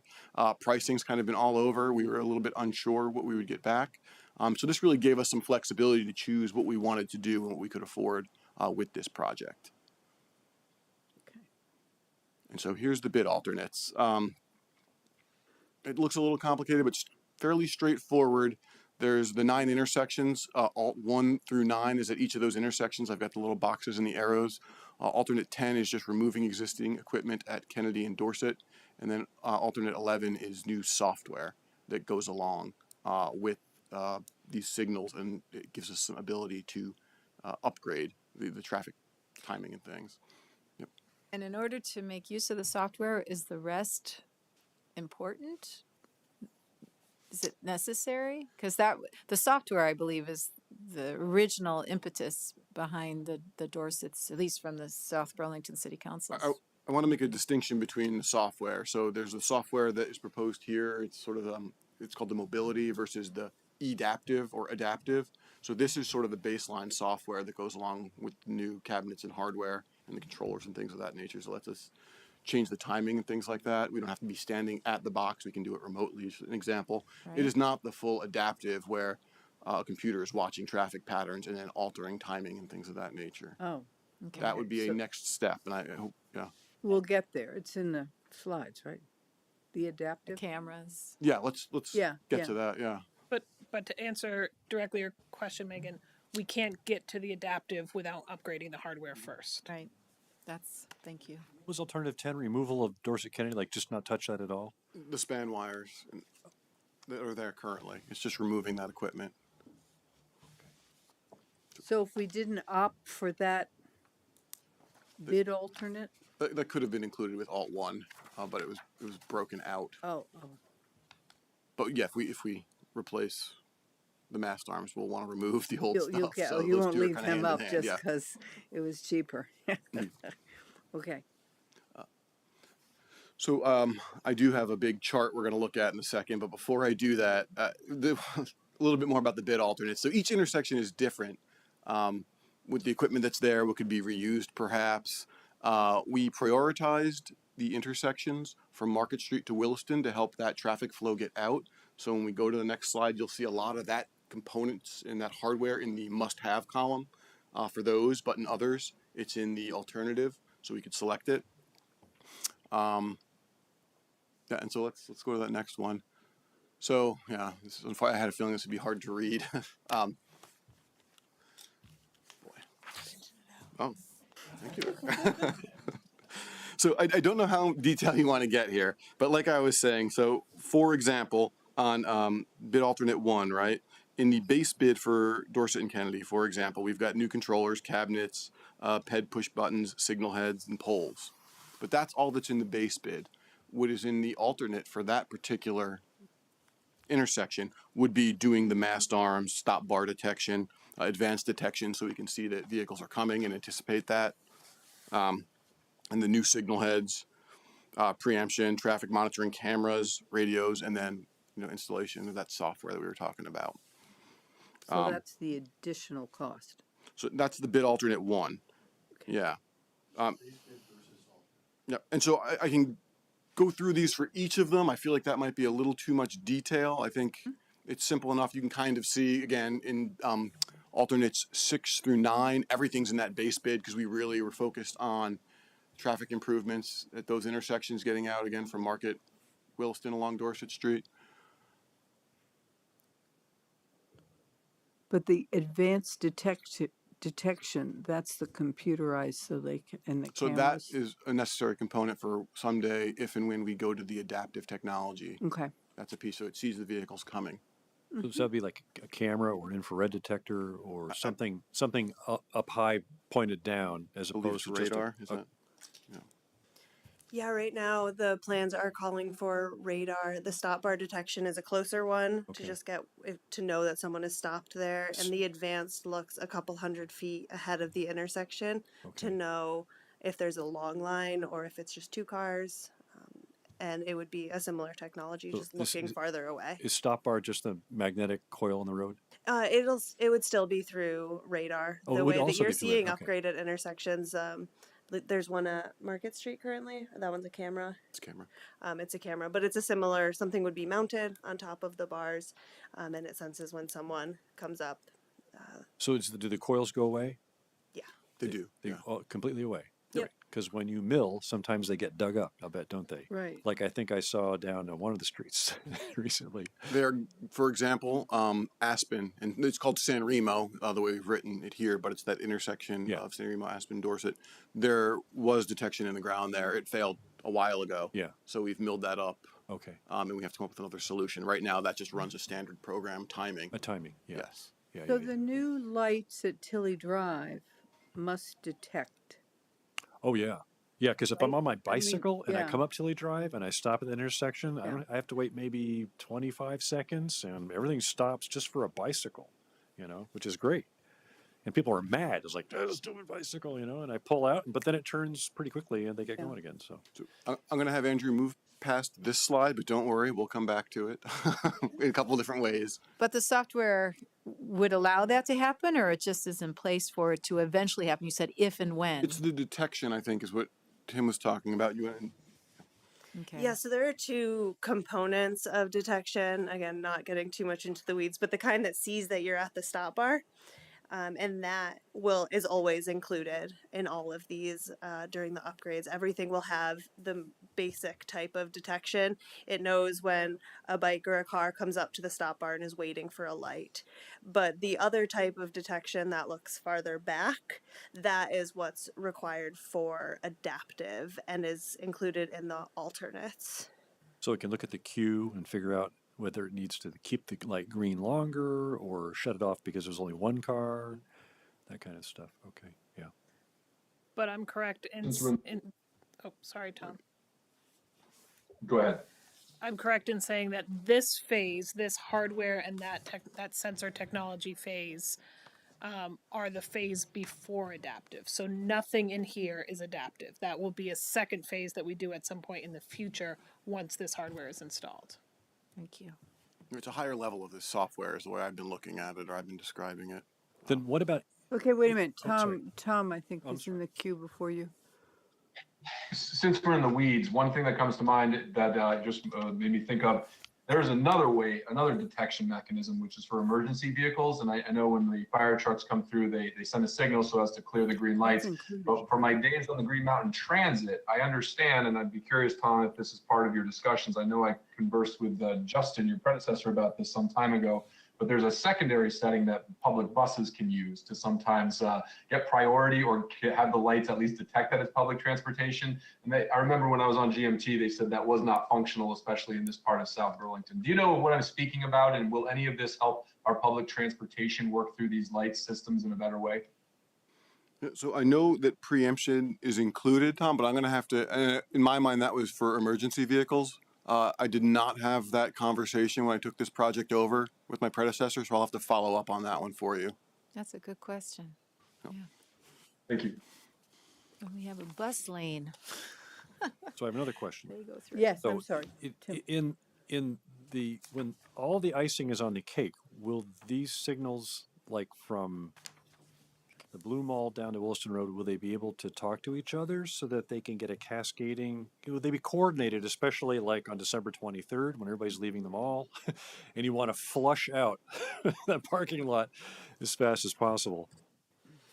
So that is the eventual goal. The coordination that would happen at this point would be purely through timing. So the plans themselves right now, we have not determined a timing plan. The way that works is usually you monitor traffic for 30 days, look at different times of day, and then set your timing plan according to that. So the timing would be set up so that it will be as coordinated as possible given set amounts of time, but with the adaptive timing plans go away, and that is what would be down the future. But for now, it would be coordinated as just through timing plans. So keep going here. Overall financial picture here of the project. So you've got all the engineering costs up top there. I've made estimates for construction phase, engineering, construction, inspection. We had two bidders. Our low bidder in this case was Engineers Construction Incorporated. Their base bid was 1.7 million. And all of the alternates added together are 992,000 roughly. Funding sources. We do have a grant for about just over $1 million to help pay for this through VTrans. We have some previously allocated city funding, $120,000 through a special projects line item that you've probably seen in the budget for a few years running. And then finally, I know a few meetings ago, Andrew had spoke with you about this and potential allocation of FY22 surplus to help pay for this project. So I tried to summarize to date everything on this slide cost-wise. Otherwise, it's just general fund. So the engineer, in your packet, you'll find his recommendation to award after he's gone through the bid, made sure it was balanced and things of that nature, like we always do. We worked with the engineer, Stantec in this case, to come up with a couple of different options, knowing that cost was going to be a factor here. And so I've got them written out here, but on the next couple of slides, we'll go back to that chart when things are crossed out or included. So you can see specifically what would happen with each option. So the first option eliminates the bid alternates at Dorset and Kennedy, which is again the mast arms, poles, those type of upgrades. It also eliminates significant improvements at the Aspen, San Remo, and the Blue Mall entrances. All right, and we don't need any additional funding to pay for that piece. It includes all the other alternates. Option 2 adds back in Dorset and Kennedy, so that would get replaced, that entire intersection. Traffic signals there would get replaced. And then option 3 is everything. So I just have a note there about award schedule. There's some Buy America provisions that will kick in if we don't award by 11/14. So folks at VTrans wanted me to mention those. So if we go to the next slide. And you don't know the impact of that on the cost? I do not offhand. Presumably it would go up. It's not going to go down. Buy America is spend more. Yeah. I should say we've been working on this project since I think it's FY18. So 2017. This has been in design, discussion, etc. So it's been quite a while coming here, as I'm sure folks are well aware of. So again, this is just a summary of option 1. You can see we've taken out improvements, the bid alternative improvements at Kennedy, San Remo, Aspen, and at the Blue Mall. So basically, those have some radios that would get installed there for the San Remo and Blue Mall. So it just kind of is a repeater, it functions as a repeater. And then Kennedy would just get some controller and cabinet, and then some pedestrian components installed. So that was option 1. No additional funding beyond the 1.1 that Andrew mentioned previously. If you go to the next slide. Option 2 adds back in Kennedy. So that, again, intersection, mast arms, poles, signals, all the things listed there on the right side. And then option 3 is everything. So taking all the bid alternatives, putting that in, base bid, of course, everything. Let's see. Oh, I just want to go back to that one, Andrew, sorry. What I wanted to mention there is if you are going through in detail and you look at Stantec's memo, you'll see some of the numbers don't match up. They didn't have the initial engineering in there, so their original contract for design, so the numbers don't match up perfectly in that memo with what you see on this chart, because what I'm trying to present here is full project costs. So next one. And so this, I think we're zoomed in, we can't see our, there we go. So at the moment, this is the recommendation or how we'd like to move forward. And that would be to award the contract with all of the bid alternatives. And the way we could do that would be to go with option 2 there and allocate some additional amount from the FY22 surplus. So that would be about 1.23 million from FY22 surplus. That doesn't cover the San Remo, Aspen, and Blue Mall, but we would propose to add those in as FY24 capital projects. And so the expectations of this project would stretch out here with the lead times into FY24. So we'd be able to approve those through our upcoming budget process and kind of move the whole thing forward. Which is option 3. Which is option 3. It's everything. Yeah, okay. I mean, that's what we'd like to see, of course. Yeah, I think all the businesses along there would too.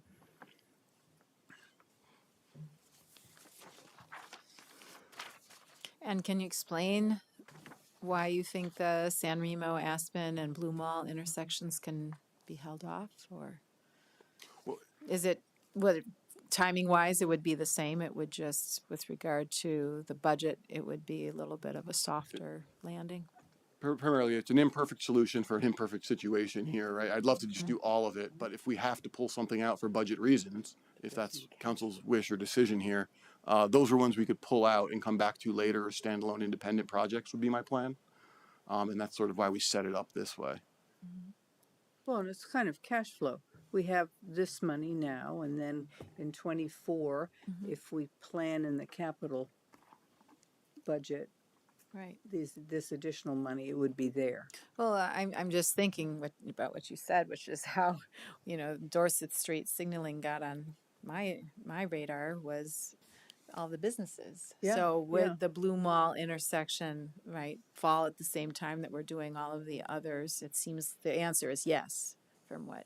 If we funded all of it, yes, we would do it. But if we had to hold off, it would function similar to what it does now until we came back and made the upgrades. Okay, so when do you foresee that the option 2 work would be done, would be completed? So What's let the me timing? rephrase being the clear, I question. think the whole thing So takes longer. The recommendation is that you fully fund option 2 now with the 1.3 million from surplus, and then build the remaining option 3 into the FY24 capital budget, which Right. would allow us to award it all now, knowing that we had the money coming starting July 1. Yes. Okay, so timing wise, there wouldn't be a delay. Right. It would all be part of the same project. Thank you. So this is my analysis of the current state on Dorset Street, besides the fact that they've milled down and ripped up some of the detectors, right? The worst intersection in there, I think right now, is Trader Joe's, because there is no detection of the left turn lanes at all, and they'll be empty, and you still have to wait. It's a full 15 second, and they always trigger even if they're empty. All right. So Trader Joe's is a very problematic. I think it is one of the most frustrating for people because there's a lot of traffic generated down onto Garden Street, right, for Trader Joe's and healthy living. That's I think that's one of the biggest ones. Market in Dorset is also problematic because I can go there and sit at 10 o'clock at night and there's absolutely no traffic going down Dorset and I have to wait at least Right. 30 seconds, right, to turn left. I have to wait for a timing or whatever it was, right? And of course then, Williston Road and Dorset is, it's complex, right? Because you've got a lot of turn. That actually operates pretty well. It can get backed up at times, but there's a lot of things going on there and you've got multiple lanes draining. And so I think for the businesses, the important thing is the Trader Joe's intersection. That's got to be fixed. I think that the Barnes & Noble is not that bad. Blue Mall doesn't have that much traffic. It's not that bad. It operates pretty well. I don't really complain about that. But Trader Joe's and Market Street and Dorset Kennedy, that one also, it seems to work pretty well. But tonight, it queued up trying to go north because I guess people were picking up their kids from the high school and Well, it went into one lane. yeah, and it went, huh? Dorset Street was in one lane, Why was going north? north and south. This afternoon. Oh, this anyway. afternoon maybe, yeah. But anyway, Tonight. what I've seen there is that the southbound traffic turning left, that lane can be empty and everybody's just waiting. So, the more detection you add, the better it gets because then it becomes it becomes more adaptive to when lanes flush out because people hate to sit there and see a light red when there's no traffic flowing, right? So I like option 2. I think that's a good way to handle this. Okay, Tom, do you have any comments? I'm of the same mind. I think this is a reasonable path forward. I don't like that South Burlington is bearing such a large financial cost to this, but I think it's necessary for us to do it. And it's not just businesses. We have to think about the University of Vermont 500 beds that are coming here, as well as just all the existing housing that's now on Market Street. When Garden Street opens up, we need this, the busiest intersection in the entire state of Vermont, Williston and Dorset, to be optimized so that we're not burning fossil fuels with idling cars as little as possible. So this makes sense, good presentation, and I support it. Okay, thank you. Any other comment by council members? Just one more. This will predate the elimination of the left-hand turn lane going on to Dorset from Williston Road. Is that? Can you say that There's a again? plan to remove one of the. There's 2 left-hand turn lanes going onto Dorset from Williston Road now. Yeah, when you're going west. When you're going Oh. west. Okay. Is that going to happen before or after signalization would change? Those intersection changes are scheduled to happen in early next year. Oh, they are. Oh, okay. We have part of the reason I would like to have bid this project earlier, but we did some coordination with that project and another city project. So trying to line all this up. Okay. Yeah. Okay, Monica, you have a comment? It's okay. So, okay, something else that happens Would when you you're identify yourself? Monica just for- Ostby, resident, parent. Something else that happens when you get through Dorset and all the business areas is that when you finally get past San Remo, you're like, thank God I'm out of this mess. I'm flying home. And people speed up going past a dark area, which is the high school. So if this is the phase when we're supposed to be paying for the hardware so that later the other stuff can come, is there no way we can look at what other hardware might fit into this from that extremely dark area? And I don't mean sidewalk lights. I'm thinking, is there not are there blinking lights that can be added to this that are not intersection lights? I mean, you're talking about putting the money in for the hardware part now and it's so dark there. I'm not an engineer. I know it's not the study, but between San Remo and Kennedy, there's the two lights. No, well, the one light after the San Remo. It's The one light is at the school. That's right. Yeah, and then That's the next light is the intersection. That's it. And people, I see it all the time. People are exhausted waiting for their light when there's nobody there, and they're like, finally, I can go home, and they fly past there. But if you're doing this investment now for the hardware, I don't know, are there a few flashing lights that are added along the way? So while they're putting up the big new lights, can they not add a few flashing lights? I mean, I don't know what the answer is. But when we're talking about Dorset, please don't forget that big dark area is where Joel almost died and where some other student tonight can be in the same situation. Sure. It's... Yeah, I think that safety conversation is on top of this, and what the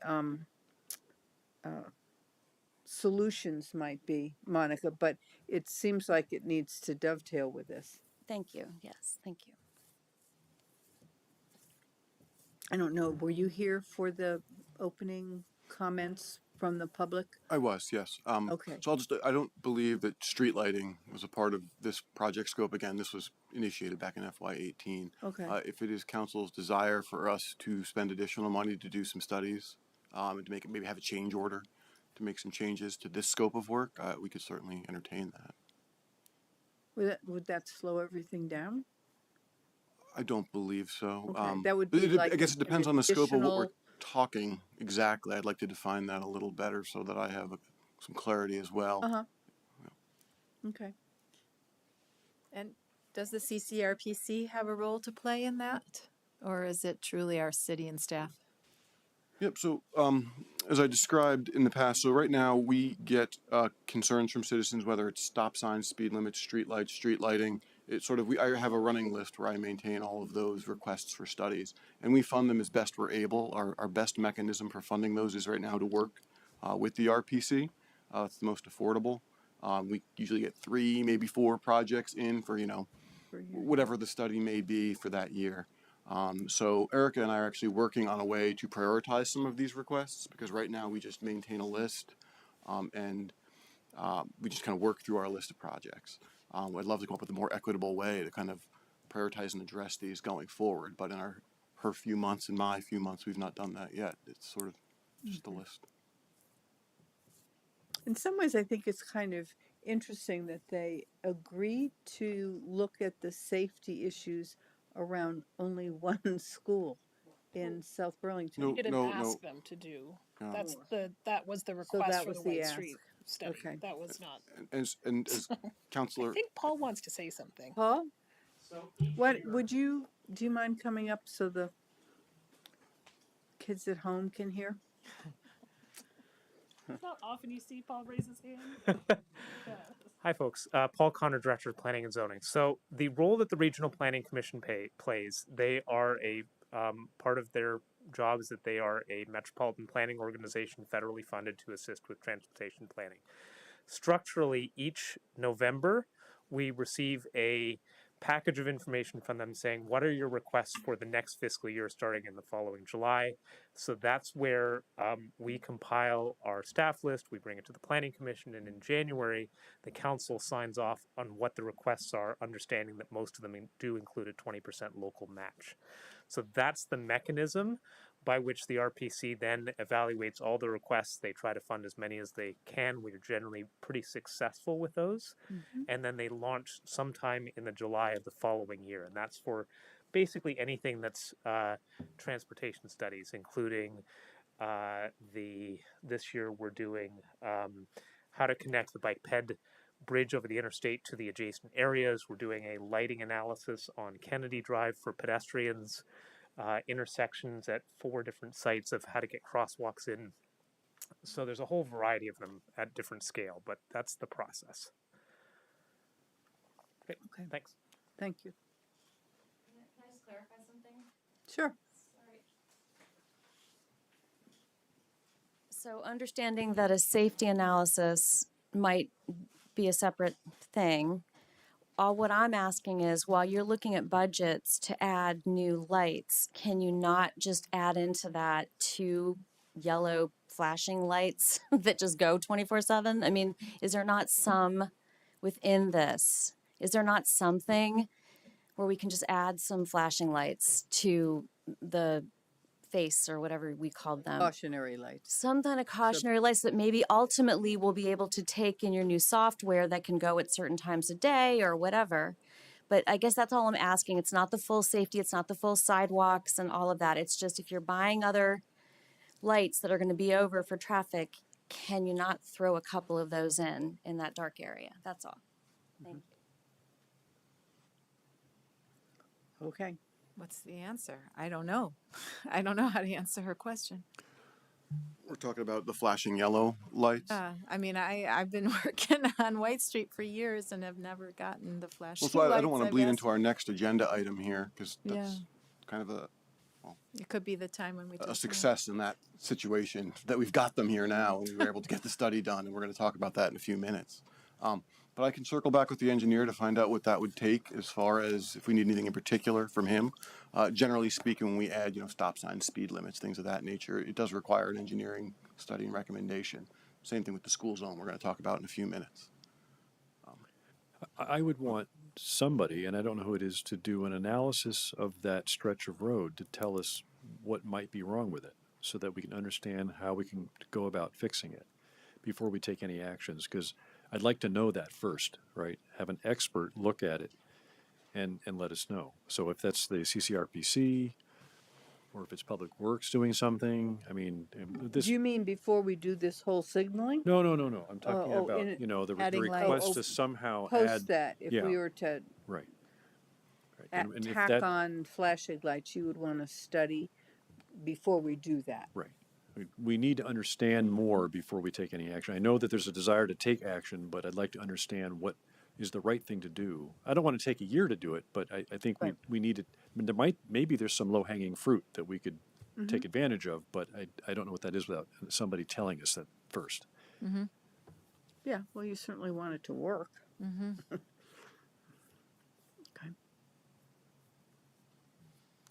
Okay. Well, that could be another ask at a different time. Do you need a motion on this Well, that signals sounds contract? like it. So, yeah.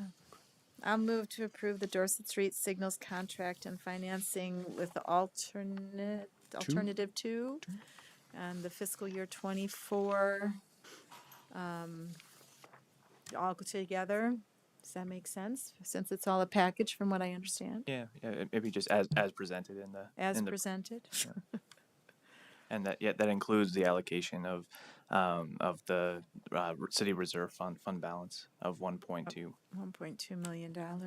Second. Okay, is there any further discussion? Yes. Thank you. We've been waiting a long time for this, have. and the pandemic put the kibosh on it for quite a while. So I'm glad this is starting to get moving again, because this is important to all the merchants along Dorset Street, and it's important to the commuters and just the travelers. So Well, I appreciate the translation, and I'm glad we didn't need to go to the one thing that had writing that I could hardly read. We're ready if you wanted to. And I will say, know. well, thank you. Public Works certainly appreciates your support of this important project, obviously. All right, so are we wait, this ready brings their for total the? to 40 million now total for these two, and we're Next getting ready one's for much some less more? I expensive. know, this What is the heck? Christmas in September, or October. So are we ready to vote? Okay, all in favor, signify by saying aye. Aye. Aye. Aye. Great, so it passes. Thank you very much. And it was very nice meeting you. We'll see you again. Oh, she's not I'm going staying. I anywhere. know you're staying, but I'm just, okay. So now we move on to 9 rather, excuse me.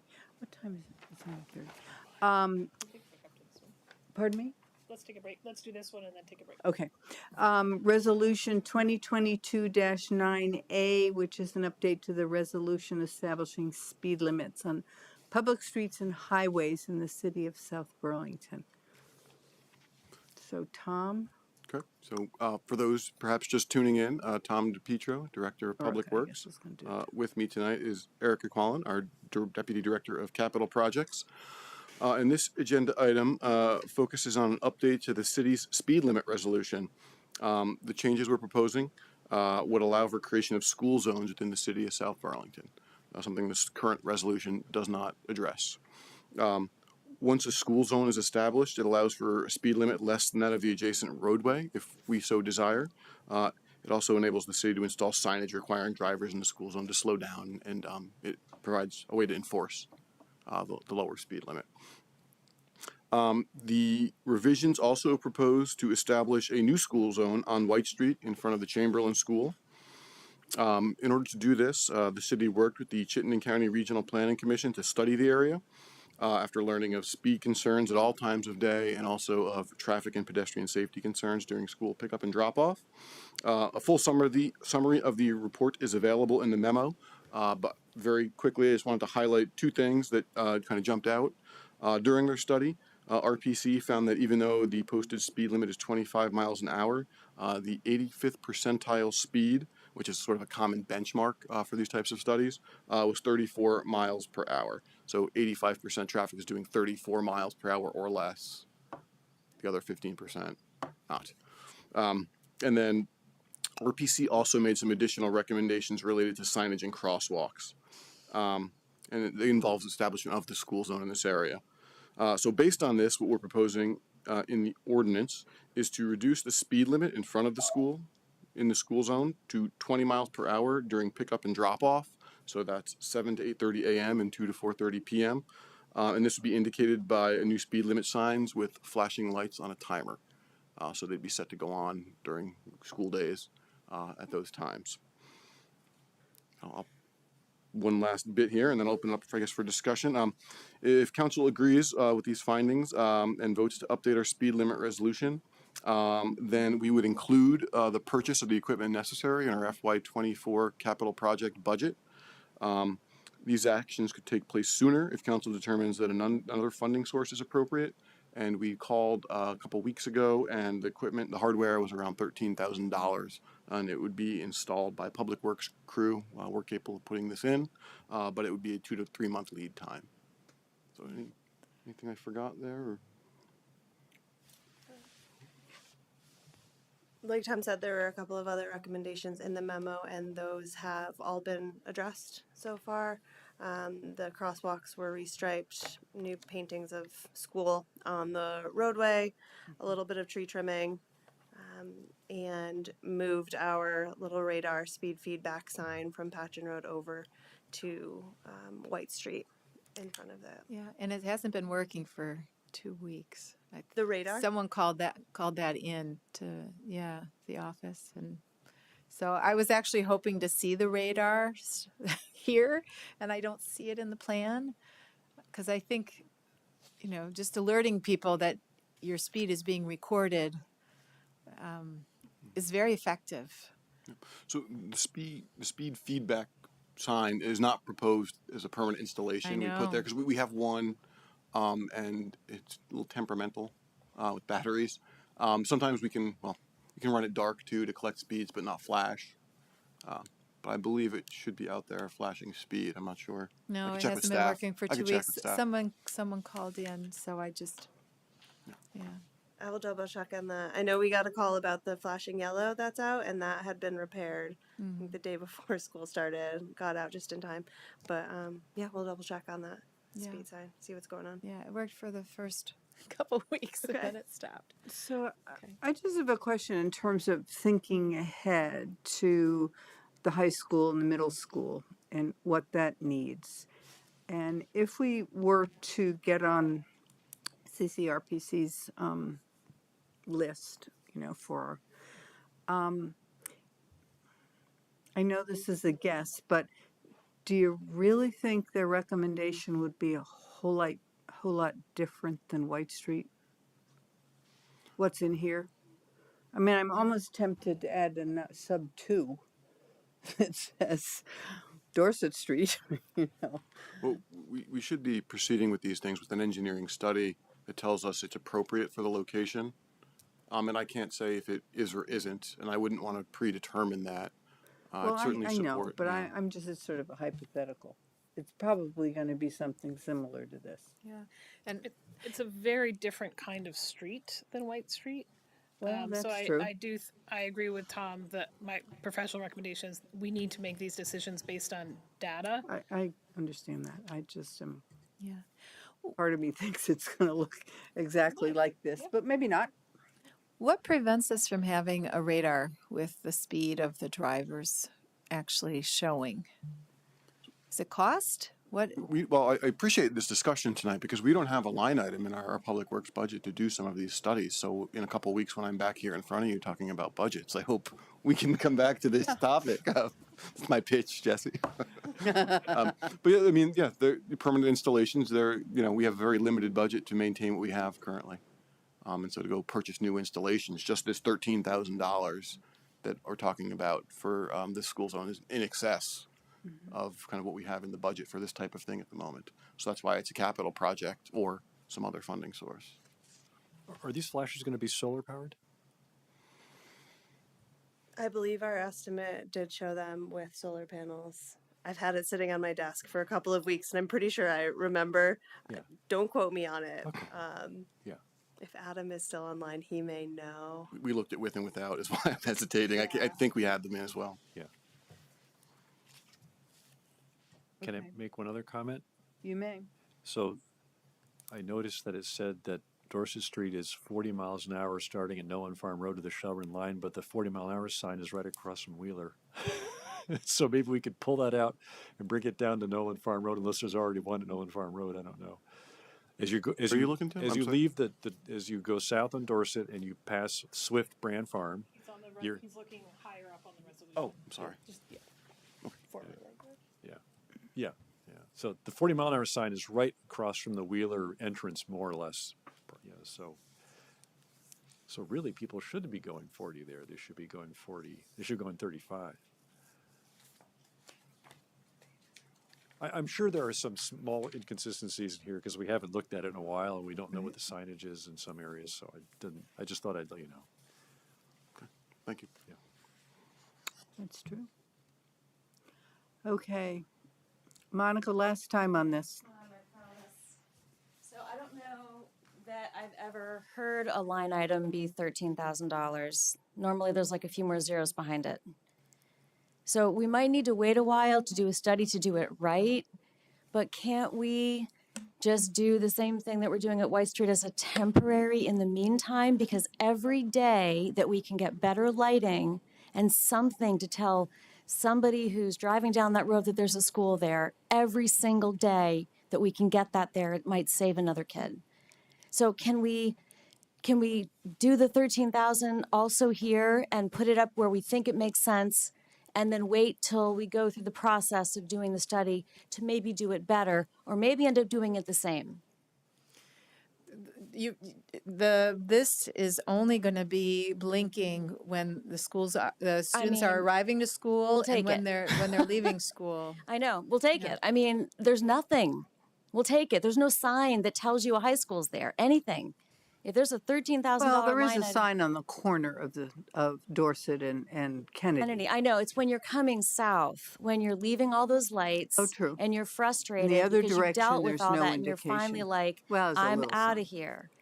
So I understand, but there's nothing now. So if we can at least just get that as a temporary, and then reuse the material, reuse the goods, once the engineering study is done and says, well, actually, you should move it to here and change the, but that to me seems like an incredibly good, the amount of medical dollars that family has dealt with is far more than $13,000. It would be a very good, healthy thing. And the community would see it because they would see it happen there at the same time as here. And it would be incredibly meaningful, even if it's not perfect. Thank you.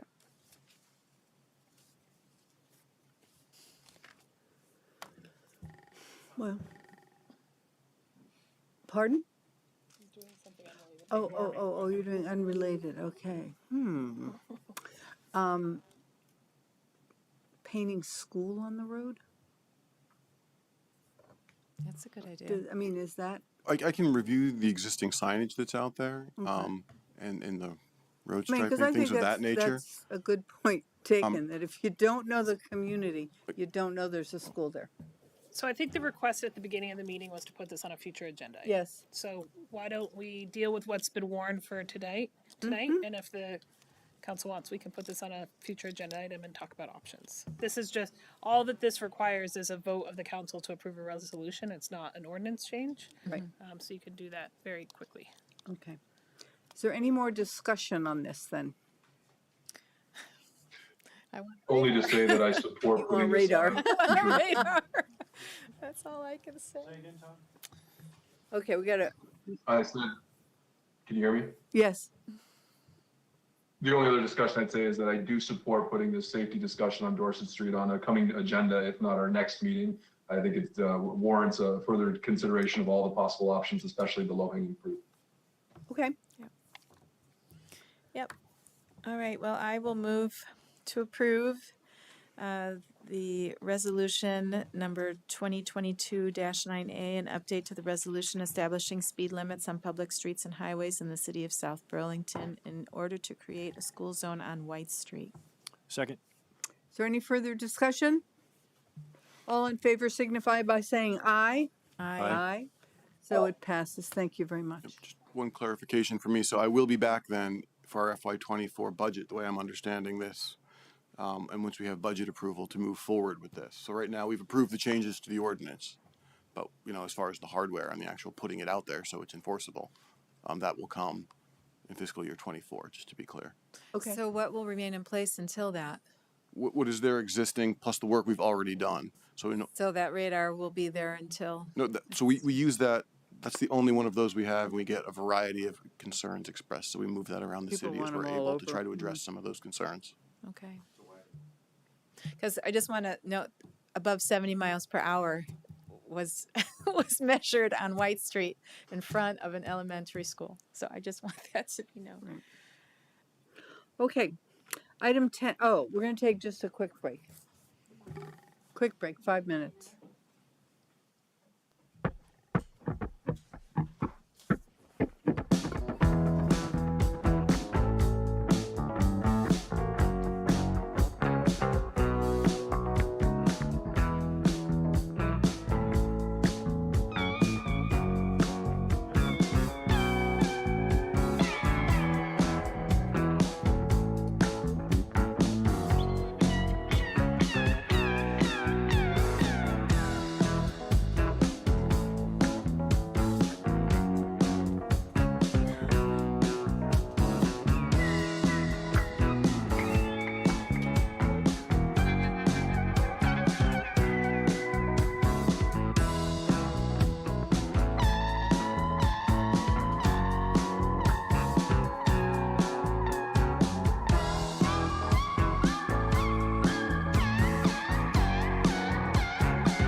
you take it, Jesse? You can just hand, thank you. All right, so let me call back to order the South Burlington City Council meeting of October 3rd, 2022. And we are at item 10, discussing an ordinance to regulate fuels for heating and hot water in new construction and possibly warning a public hearing for November 7th at 7 p.m. So, Thank you. Good evening, and I'll follow Tom's lead. And for those watching at home, my name is. You can't hear? nope. Is the light on? The light is on. Better? A little bit Yeah, closer. you just have to get it closer. Yeah. You're so tall, so put it right in that your mouth. For those There of we us watching go. at home, I hear it. You need to go on stage. my name is Colin. My name is Colin McNeil, City Attorney. With me is Paul Connor, Director of Planning and Zoning. We have this is the heating system and water heating system ordinance that you've reviewed. Last meeting, you suggested a couple of changes, and we've continued on our trajectory of talking with people and getting some input on this as it's progressing its way, so we can give you feedback on it. So we've made a couple of changes to the ordinance that you reviewed last time. Just to give a quick overview, we put the memo together, but just from last time to this time, we made a couple of changes to, one, suggest that we or you consider extending the date by which this ordinance goes into effect. Right now, as written, it would go into effect on January 1st, 2023. But because we're progressing the way we are, we might want to give the public a little bit more advance warning to get ready to implement this. So we made a comment in the suggested document that's in front of you. We also amended the definition for multifamily unit in the ordinance, and we most importantly is we took your suggestion or Councilor Chittenden's suggestion of the giving a 2-year waiver period for multifamily and large commercial. We tried to implement that language and that idea that you all seem to support into this ordinance and incorporate a 2-year waiver.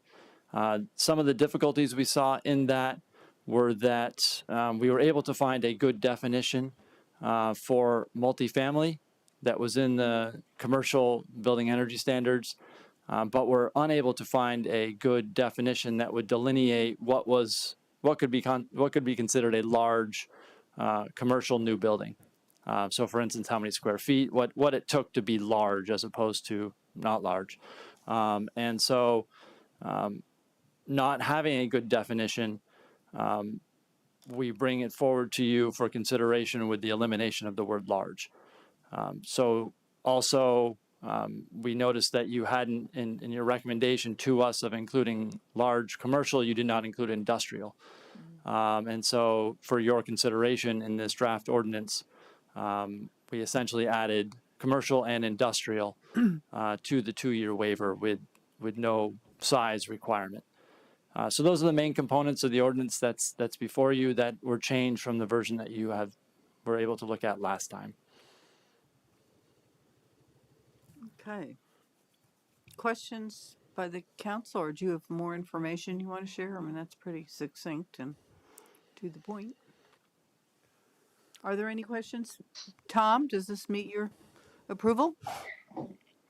Sure, happy to go back to that, but I do see another change in what's presented tonight in the certification section, item B. I have a page number in my packet of 179, but I don't see a page number on the ordinance. But right before section X, enforcement, I'm seeing all new buildings shall always remain in compliance with their submitted certification in this ordinance. Could you give us an idea of where this came from? I just want to make sure that that's consistent with what we can enforce. And if, for example, 5 years from now, we change this and maybe make it even greener, we're not mandating that they stay in conformance with the ordinance as it passes today. Can you tell me where this language came from and what we're trying to achieve with it, and if it's consistent with Burlington? Sure, this would be It's difficult to say whether this component is difficult with Burlington because this falls under, I guess, the umbrella of, we don't have an enforcement mechanism, we don't have an inspection program. So we had to come up with really our own system in order to make sure that this ordinance could actually be somehow carried out. And so we came up with the idea that it would be self-certifying, that the building inspector would basically give an approval upon receiving that self-certification. When we were looking at the ordinance and thinking about it a little bit more, and that language was in the version that you had before you, I believe, last week during the public hearing, but it was new from the original version. But we looked at what constitutes how to be in compliance with the ordinance. And so one of the avenues of being in compliance is you can have a system that relies on electricity, you can have a system that relies on wood pellets or wood chips, you can have a system that relies on renewable natural gas. But what happens if you you certify that you are renewable natural gas, you get your approval from the building inspector, and then a week later elect, this is kind of expensive, I don't want to do this anymore. So we had to come up with we were thinking of some way that we could enforce that you have to be in compliance with the certification that you submit. And if you're going to change what your system is, you have to resubmit a new certification that we can approve. Otherwise, there'd be a way around this ordinance we felt that could be fairly easy to get around. And we wanted to come up with something that would avoid that. Quick follow-up, Chair. Yeah. Yes. So in your reading of this language, Colin, it's clear that if they say it's 5 years, 10 years from now, and the ordinance that we pass whenever is still has been in effect, but it changes, and this language is not saying that when they change it, they have to conform back to what the ordinance was when the building was new. It says all new buildings. I'm wondering when new is no longer applicable, but when they recertify, if they change their heating system 10 years from now, they will then fall under whatever ordinance we might have at that time. Is that correct? I think that's fair. I think so if a new building would essentially be a building that is new as of the date you choose this implementation of this ordinance. So right now it would be anything that's new after January 1st, 2023 as written. And if you're going to be a new building after that date, you have to be in compliance with this ordinance. And so the idea is that if you are to change your heating system, if you're a new building that this ordinance applies to, and if you change your heating system or your water heating system, you would have to come in for a new certification to get that approved by the building inspector. And I think, correct me if I'm wrong, Councillor Chittenden, but I think your question also is, if in the city, if in the future the city were to adopt another ordinance for existing buildings and it set an even higher bar at that time, how would we reconcile that? And I guess my recommendation would be that that would be addressed in the future ordinance that would address what is then has become an existing building. Does that make sense? That's fair. Sounds logical. Thank you. Okay. Other comments or questions by councilors? Tim. Right. So this is a small technical thing that I want to understand.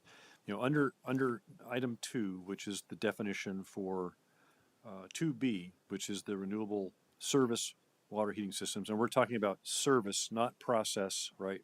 Process hot water is for manufacturing, cooking, large scale, whatever. But service just means hot water for bathing, washing your, just general domestic service hot water, right? Service, I believe, is anything that is not for the purpose of heating the building. No, not okay. Well, what about like a brewery has to superheat water? That's not considered service, right? I believe that the definition of service is everything that's not heating a building. Oh, I and thought that there was part of the challenge. We're talking about process hot water versus service hot water. In the past, it's not documented. Right. I don't think that that's what we found in the definitions, and that was part of the challenge when Colin referenced that what's the scale of a commercial or industrial building? Right. What if you had a small building that was a brewery? Right. And that's why the proposal just says for the service hot water that the 2-year waiver applies regardless because of exactly that kind of a scenario of it might be a small building that's a brewery or a gargantuan building that just needs tap water. Right. And then my other point was that there's in so it's in 2 Part B, Part 4, other renewable fuel used by conventional primary water heating systems, including renewable gas, blah, blah, blah. If the building owner provides a contract demonstrating that the fuel required by the system is fully sourced from such other renewable fuels for the life of that conventional water heating system, renewable gas shall mean methane produced by the organic material and sourced from landfills, wastewater treatment facilities, and farms is offered under a tariff or supply contract from a utility such as rock gas system. So I think today you can choose to pay more to sponsor the accumulation of methane from these other sources that would be merged into the Vermont gas systems. So is that what we're saying here, that if you opt in to pay a special tariff with Vermont Gas to promote their inclusion of those gas sources, that they would then be exempt from this? Yes, they would then be, that would be a method of meeting the standard because you would then be paying for renewable energy sources. Right. It's not an exemption, it's a way of qualifying. Right. But in reality, right, I mean, they're paying this extra tariff, but in reality, they're still getting a ton of methane. I mean, the percentage of methane they're getting from these renewable resources is very, very small compared to what's coming out of, wells up in Western Canada. Correct. It represents, what they'd be paying for represents the equivalent of, but the actual physical gas, right, just like electricity, we can say that our portfolio is fully carbon free, but electrons move all over the world, and so you can say that it's the equivalent of. So does Vermont Gas, do we know if they have if their rate structure includes a maximum cap on the amount of subscription to this particular tariff, because they can only supply so much? The point I'm getting at is that if somebody wants to get around this, right, and Vermont Gas didn't care how many people subscribe to the renewable gas category, they could just pay for the renewable gas and still have a natural gas heater for their service hot water. I think it's the same heater. I think it's the same furnace. Oh, because yeah. the gas arrives, right? It's just where the gas comes from. Right. So, I mean, today, I think you can pay a premium for your Vermont Gas because they're involved in the technological collection of methane from other sources that are renewable. Right. But that amount that's generated, I don't know, it's probably got a fixed cap right now based upon how much resource they can generate out of it, right? Mm-hmm. And the question is, can too many people opt into that program and actually then oversubscribe the amount of gas that's possible to be delivered at whatever percentage it is through the whole system? And then in effect, they've actually diluted the capability of it. You know what I mean? My understanding is that they're investing in expanding that bio, the cow power, Right. Right. So part of this tariff is that money then gets reinvested in more capacity for that later on? Right. Okay. And I guess I'd just love to know, like, obviously that methane from those renewables resources gets blended into the whole system, and what is the percentage right now of I know you can't answer that question, but right. But there are very few people who are paying the prime rate for the biofuel. Okay. Or what do we call it? What do we call it? Well, it's renewable gas. Renewable gas. Gas. Yeah. That's it. Yeah. Okay. Just one thought. Yeah, I mean, I don't think we're able to answer that. I think that would be the question that Vermont Gas would have to answer, or that, but I do think there's, the Vermont Public Service Board regulates Vermont utilities such as VGS, and they would have to ensure that people aren't overpaying for a service that they're not getting. But I think one thing to just highlight, the issue that you were talking about of people paying more. I think you're right, Councilor Emery. Everyone's getting the same gas. It's the same oven or the same heater as far as I know. Mm-hmm. But I think one thing we wanted to hit on with the new language that Councilor Chittenden was asking about was that it's just you're paying more to pay for the renewable gas. Right. But it's just as easy to say, I don't want to pay more anymore. And so we needed some mechanism in the ordinance to allow you to remain in compliance and to say that this ordinance is still in effect, so you're prohibited from doing that. And what is, and I didn't understand, what is the mechanism for that, or do we have a proposal for that? There is language in the ordinance that we've included. It's red line language that is lower down, but it essentially means that the ordinance remains in effect. And if you change your heating source, you have to file a new certification that we would approve. And so the mechanism that if you're not doing that, we can then impose fines. Would we have the ability to ask Vermont Gas to tell us when somebody changes their rate structure like that? They stop paying for renewable gas? I think that, that's a difficult, I don't know if we can do that or not. I mean, it's not, as written and as devised, this is a self-certification because we don't have the enforcement arm right now. So I think that we would have to rely on that self-certification, and if we found out otherwise, right, then we'd be able to do something about it. But I don't think it's something that we're proactive at this point. Okay. Thanks. Okay. Any other questions, Megan? No. So are there questions from the public? I mean, this isn't a public hearing, but if anyone out there wants to make a comment. Sarah. Oh, Sarah Dopp, come down, please. Get those steps in. I don't know if this is a helpful comment or not, but when you were talking about paying extra for renewable sources, isn't this comparable to what Green Mountain Power did, I don't know, 15, 20 years ago? You could opt to pay some extra to promote their research and development of more renewables. I did that, and lots of people did that. Yeah, no, I think they do. And I think the reality of adopting this kind of ordinance pushes them along to,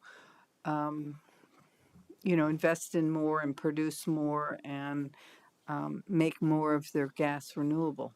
I mean, there's a market out there. If all of a sudden, or in 2 years or whatever, all the houses that are built here require that, then those are new clients or customers.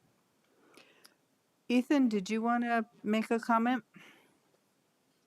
Well, I just wanted to share the language from the VGS tariff regarding renewable natural gas, and they do have language regarding what happens if the program gets oversubscribed, and they have protocols in place that they'll shut down new customers from joining it if they can't find enough. If they wind up oversubscribed, they'll purchase carbon offsets. And if they still can't keep up with it, then they'll notify the customers. So that is covered by the tariff. And so enforcement of that relative to VGS's actual operation of the program would be the purview of the Public Utilities Commission and the Department of Public Service. Thank you. Yeah, good. But in that vein, do we need to add in any other renewable gases like hydrogen? Because it's not specified here, but it is feasible. Or do we could update that later on? I mean, it's not available right now. Why don't we update it when it's available? Okay. I mean, that to me, that's sort of like we're putting off the water heaters, right? Because the technology isn't there for a broad application. So, I mean, I think we'll be visiting these things a lot as more and more things get developed and become plausible. Okay. Yep. Isaac, did you? Yeah, I wanted to make a couple of comments. I hadn't planned on chiming in here, but I was just concerned about one, just the idea that that renewable natural gas is a good thing for us in the state. It really represents a massive capital investment in dairy farms that we're ultimately going to have to transition away from to feed ourselves, and they're really polluting farms. And so, yeah, there could be some reduction in phosphorus, and I understand all those numbers, but I think there's a huge question as to whether or not that capital investment is a good investment for our state when we're locking ourselves into farms that can't feed us.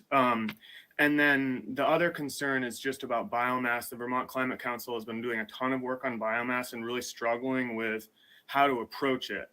And it seems like where they're landing, and it's just not carbon neutral. And there's a huge question as to whether or not there is a carbon benefit. And so they're grappling with that. And so I would encourage you to take out the biomass just because it's an open question right now.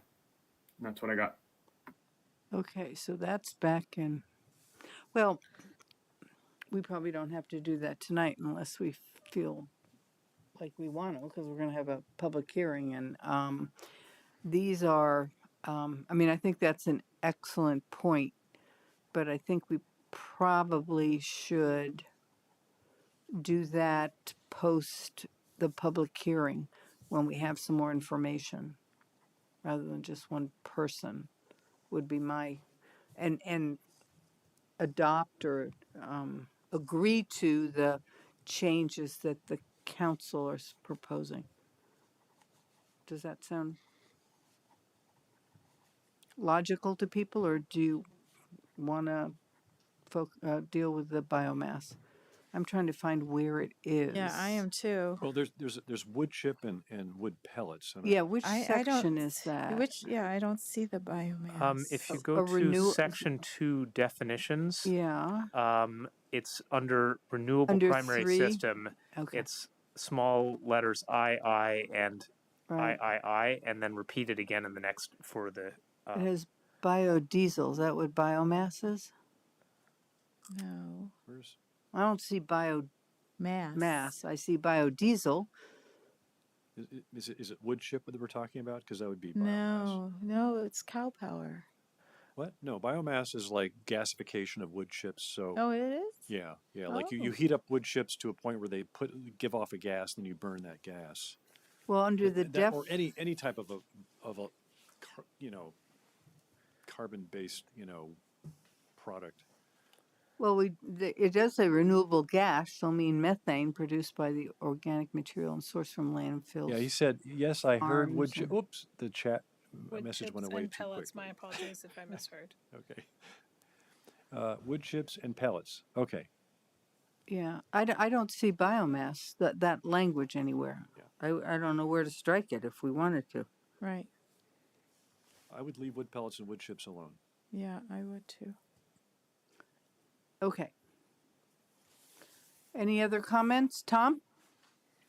Before we warn a public hearing, do we need to decide on the date this would be effective, or would that be decided after the public hearing? Oh yeah, no. There's a couple empties in here, or blanks, that we should fill in. I just was referring to changing the biomass thing.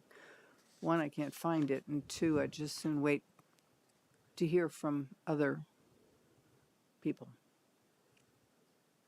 There's one other, as I was reading it, it just shows how much this has been a work in progress. But if you go to page 3, the new language relating to the 2-year waiver, the first sentence there is actually it is underlined, and you can't tell because it's redlined, but it's essentially the title. So it would draw your attention to it to say renewable service water heating system, 2-year waiver period for multifamily residential and large commercial new buildings. We obviously adjusted it later on, but the large should be removed, and it should be commercial and industrial buildings. Good. Okay, I was wanting to bring that up. It was an edit we made later on in the process, but never changed the heading. Okay. Yeah. Well, that's a friendly amendment that we'll accept right now, or correction. So let's get to the 2-year waiver period. Beginning when? Or should we deal with 3 months? It was the first? 3 months is what they were I think what makes the most sense, just from our thinking, is that you deal with when this goes into effect first, and then the 2 years builds off of that. Okay. So where is the language for as it stands, as it's presented, it's January 1, 23. Correct. And you're suggesting that we make it March one or It would probably be April March. I one? mean, we're looking at November probably right now if Oh, everything. November, December, January. That's February. So it'd be February 1st? So the earliest you could have the public hearing is November 7th, which means you Oh. could vote to pass it that night. Mm-hmm. So 3 months from then would be December, January, February, March 1 with 3 extra months in November, or you could do February 15th ish. Or you could say 3 months from the date of enactment. And then the 2 years is 2 years from the date of enactment. Yeah. And just leave it like that? Yeah. You can fill in the dates. We could. We are picking a specific date for kind of a cutoff date. So if you have your permit in place before the date, we might just thinking of Right. to get rid of arguments in the future. We might want to just pick a certain date. Yeah. Okay. February 15th, right after Valentine's Day. Okay. They'll love it. Is that okay? So it will take effect February 15th, 2023, and then the 2-year waiver period. I don't know if that has to key off that. That could just be January 1st, 2023, and ending on December 31st, I think it should be from the same date that we Oh, you make think the so? ordinance. Yeah. Well, just to be consistent, I think. Well, one is to allow technologies to develop, and we're saying 2 years is probably a reasonable amount of time. The other is giving people 3 months to get ready to design a new industrial site or a housing development with these requirements. I think those are really different because the requirements we're saying are viable. They're technologies that exist. We're not waiting for another technology in order to. It's just the exemption period should start after February 15th, right? Because. Right. Oh. It's a general ordinance, so Yeah. they should just be relative to each other. Okay, so you want February 15th, 2023, and ending on February 14th? Is that what you do? 25? Yep. Okay. That works. All right. That's Valentine's Day. What a great day for that. I know. We're going to love them up in the beginning, and they're really going to love us at the end. We're then loving that- our planet. We're loving And there are other changes. our children and our Why grandchildren. don't we just say if there's any other corrections for commercial and large industrial that correction will be made. Yeah, in the title. If you find anything else that should be commercial/industrial, and take the large out, and you have our. Okay, will do. Thank you. And just rather than go through it right now. Is everyone okay with this? Yeah. So All right. So do we need to make a motion? make the motion to approve to these changes? warn. And to warn? No. Just to warn with Would be a- these changes? Right. To warn Okay. with these changes. To warn a public hearing for November 7th at 7 p.m. on this draft ordinance with the changes we've made tonight. Second. Okay. Any other discussion? All right. All in favor? Say aye. Aye. Aye? Great. Good. Okay.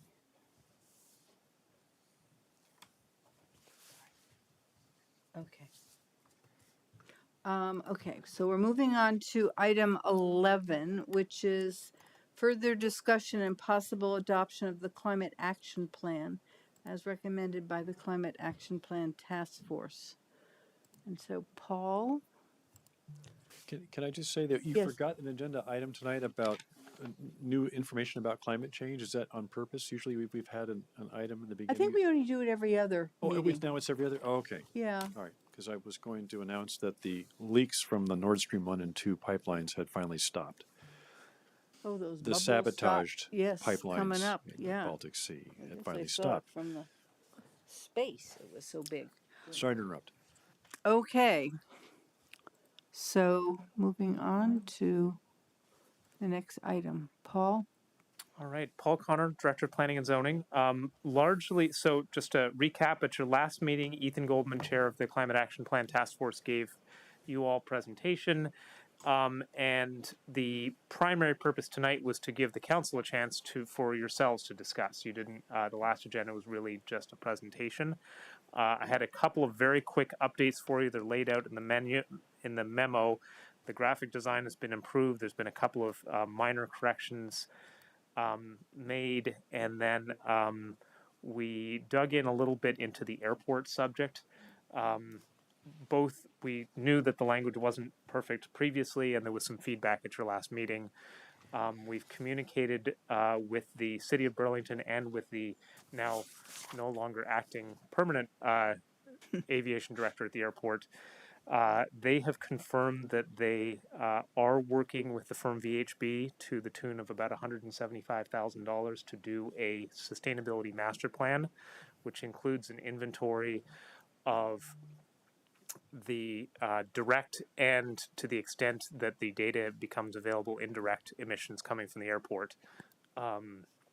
Direct being the ones that they have control over, like buildings, indirect being things that are not in their individual control but would include aviation to the extent that they're able to get the data.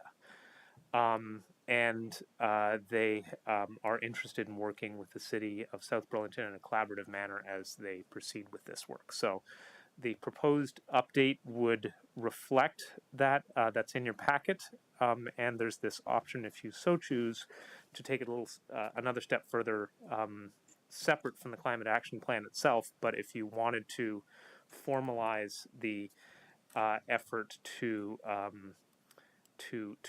be collaborative partners in their effort, then we could you could direct the city manager to work with the airport on that. So those are my updates for this evening, and the rest of this is really your discussion, and we're here to be a resource for you. I just want to make a couple comments as the liaison. At our final meeting, there were a number of people, largely part of, I think, the same group, that was very concerned with the lack of airport emissions as part of our plan, and they wanted for the council to hold off adopting this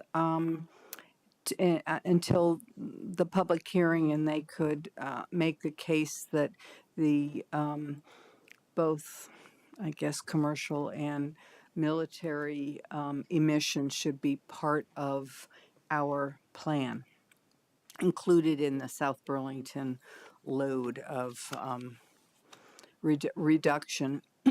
The other thing that they were concerned about was they felt that there was a lack of public engagement and participation in the development of this plan.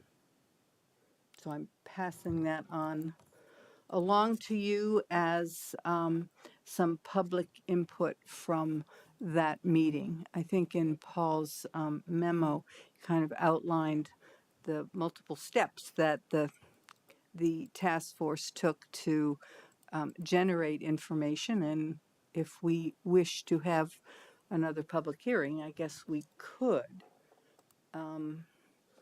But the task force felt that there had been a lot, and that the key, I think I'm accurate, Paul, when I say that the real key for public engagement is really more, will be more helpful, focused on implementation, because it's going to fall on all of us to change the way we live and not argue about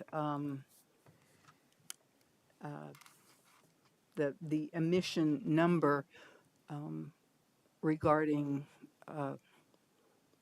plane emissions from the military and commercial end when we really don't have those numbers right now. I mean, you have to really put off adopting a plan in order to include those in the plan. And so the Climate Action Task Force felt that we should get to work. Yeah. And so they would like us to adopt this, and with the changes, I think that the additional language that Paul outlined, and then start the real conversation with the public about how do we implement this and what do we do. Right, right. Well, I tend to agree with the climate action task force. I think that we are taking off a mighty big chunk with the plan as they've presented it to us. And for us to take on another municipality's airport and the federal government's base, that would be a chunk I can't even imagine that we could start biting at with any real ease. And I feel the urgency of us responding to the demands of our residents to act and to take on battles that we have a chance of making progress on. We certainly don't see this as the final step. And I think that the public is right to remain actively engaged and to demand as much as possible. So I certainly want to thank them for pointing out the obvious, which are the biggest polluters in our our municipal boundaries. But I think that the public is asking us to act and to make a difference. And I think we have to, this isn't low hanging fruit, but at least it's fruit that we can reach for reasonably. So I want us to reach for that fruit. Okay. So I guess before us is there further discussion about the climate action plan? I mean, I love this final edition with all the graphics and explanations. I thought it was very readable. Mm-hmm.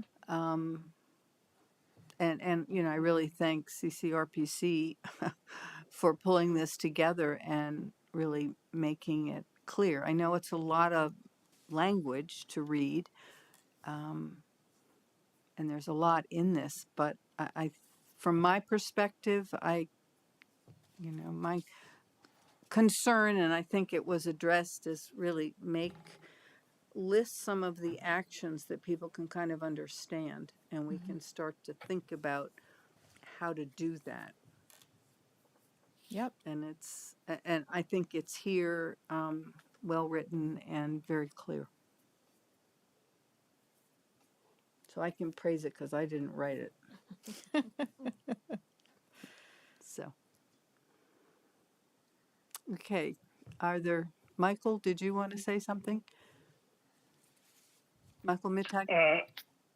Yes, I concur with what Councillor Emery has said. We need to get this plan approved so that we can move with some alacrity into the implementation phase, which is actually what it's all about.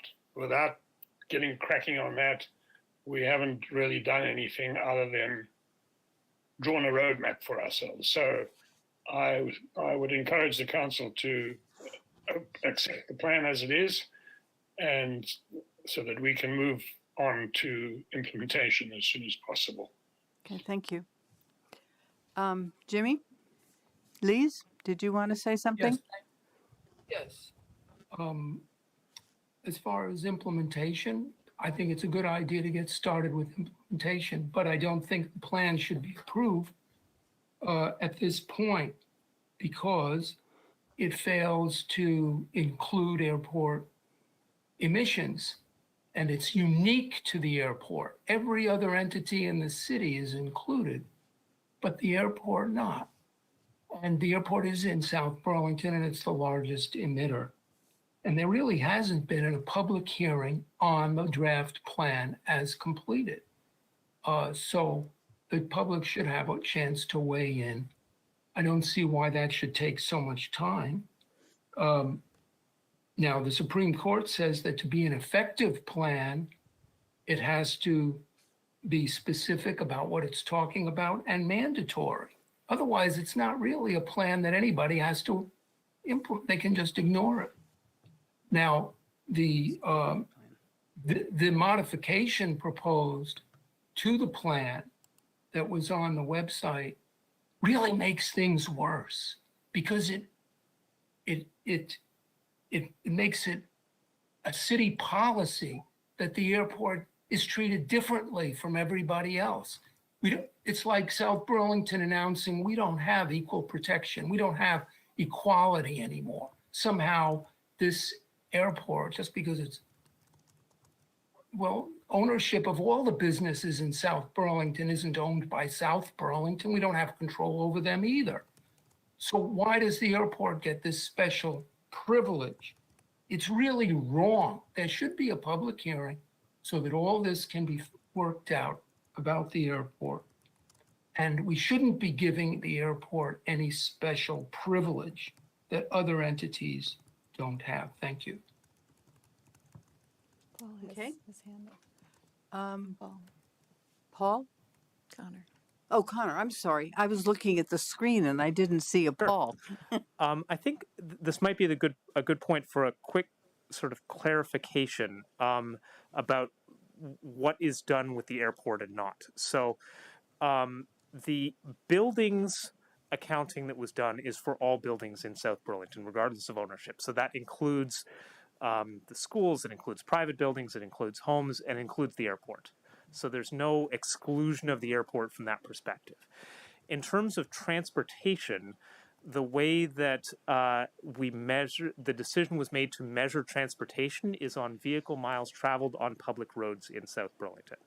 So any vehicle that uses a public road, that's the baseline and that's how it's measured, which means that any vehicle that stays entirely and only on a private piece of land doesn't get accounted. So it's not about any specific business, but let's say a manufacturer has a forklift.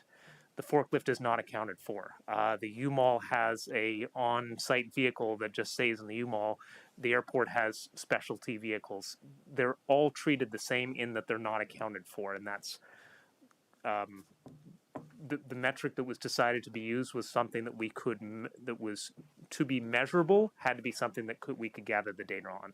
So the piece that is not collected that is unique to the airport is aviation, and that's the reference here that the airport is undertaking that, and the city could also undertake a study like that, but that is a very significant study to be undertaking, and we're in a position where the Burlington International Airport is performing that baseline inventory.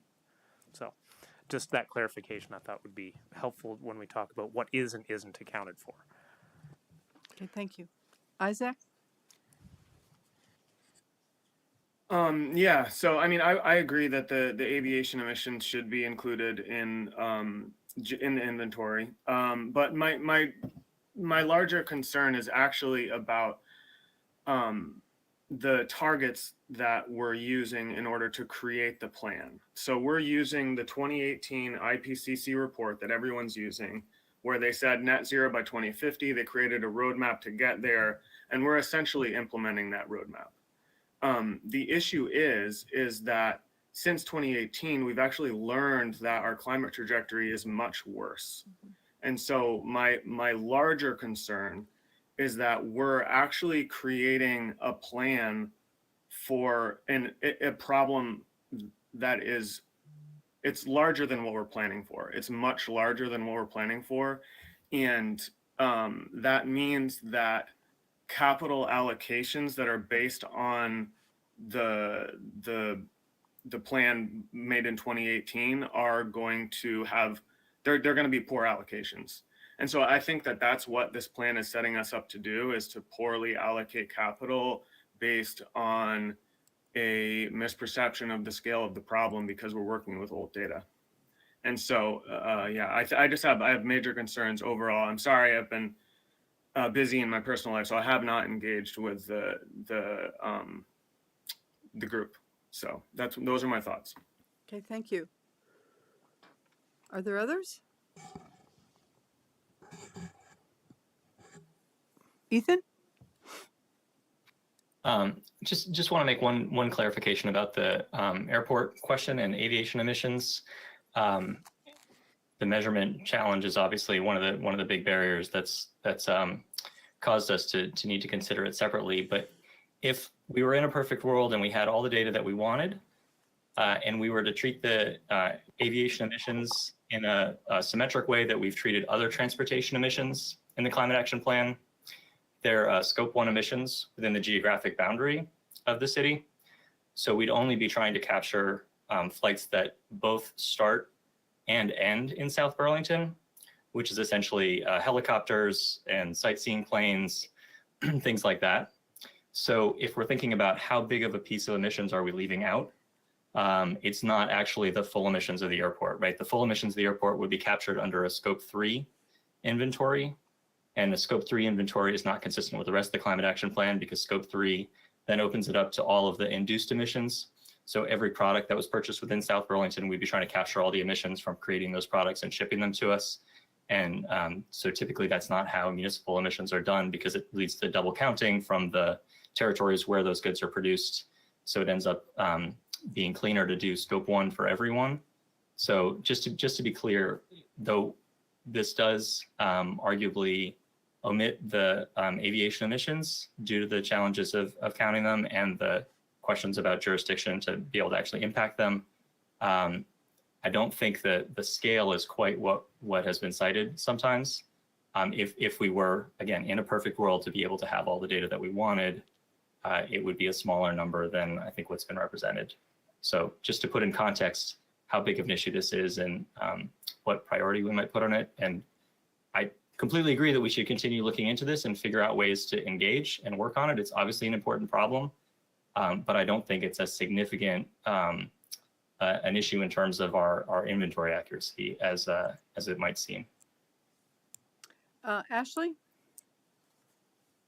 Yeah, I just am aghast here looking at this language, which I think really makes the issue worse. And we have really in the airport the largest emitter of greenhouse gases in certainly in South Burlington, hands down, and we're ignoring this very important sector. So I really take issue with downplaying aviation emissions. It's the enormity of it, the scale of it is something that I think every concerned citizen has a right to know. And this is not complicated data to obtain. It's something that Nick Longo has at his fingertips as the director of the airport.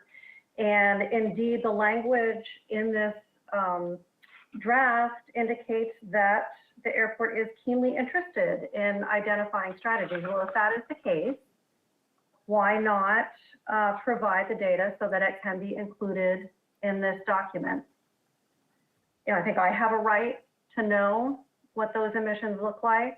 I have a right to know what the airport is contributing to the climate catastrophe. And I think everyone has the right to know that.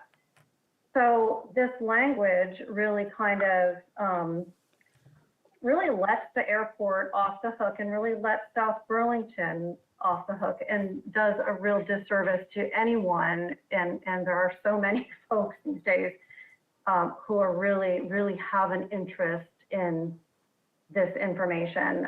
Looking at this scope 3, I don't know what scope 3 means. I have no idea, but there's nothing in this language describing what the airport is purportedly going to be putting together themselves. There's nothing, no mention of aviation emissions at all.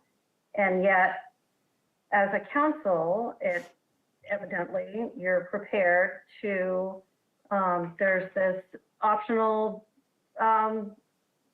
adoption of a resolution in support of the preparation and implementation of the airport sustainability master plan. Why would you support something that you, I mean, what does it entail? What would you be supporting?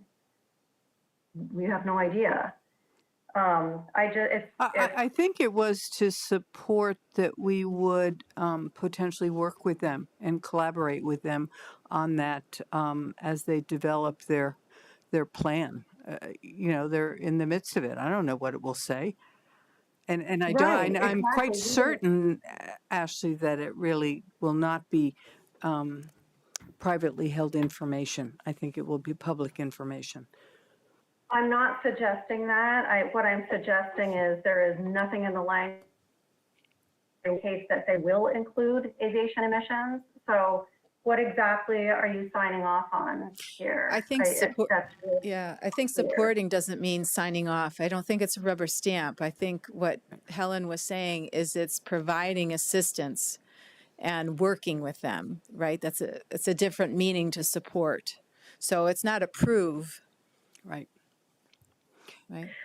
I think but I think everyone in this community deserves this information, and I really urge you to hold a public hearing on this final draft so that folks can weigh in. Okay, thank you. Tom Chittenden? Thank you. Thank you, Chair Riley.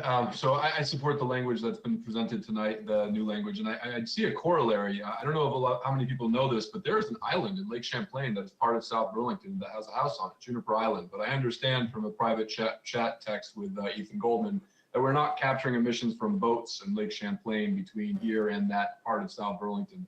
So I support having the airport continue this and supporting their efforts and having them measure it, who they truly understand aviation, just like we would trust that the Coast Guard, or when we start looking at Lake Champlain emissions, that would fall squarely to the South Burlington responsibilities, but instead to the appropriate federal or agency that knows those emissions better than we do. So I support moving this forward as is. Okay, are there any additional people who would like to comment? Did you see any? Okay. Oh, I did all want right. to comment. Can you hear me? Pardon me, who is this? Jennifer is her name. This Can is you show Jennifer everybody? Decker. Her name's Jennifer. Jennifer? Yes. Oh, okay. I'm trying to turn on my camera, but I can't. Well, we can so, hear you, so. Yeah, I just wanted to reflect on the fact that I haven't flown in an airplane in 7 years because I am so concerned about global warming and climate change. I think we've all seen, what's happened in Florida this week, and, it's one disaster after the next. It really concerns me, dynamically speaking, when a body that is elected to represent the people who live here and who are expressing these concerns uses language that seems based in minimizing the voice of the people, and in fact argues against the people who are asking for some very legitimate demands, which is holding a public hearing. I think it is incumbent upon the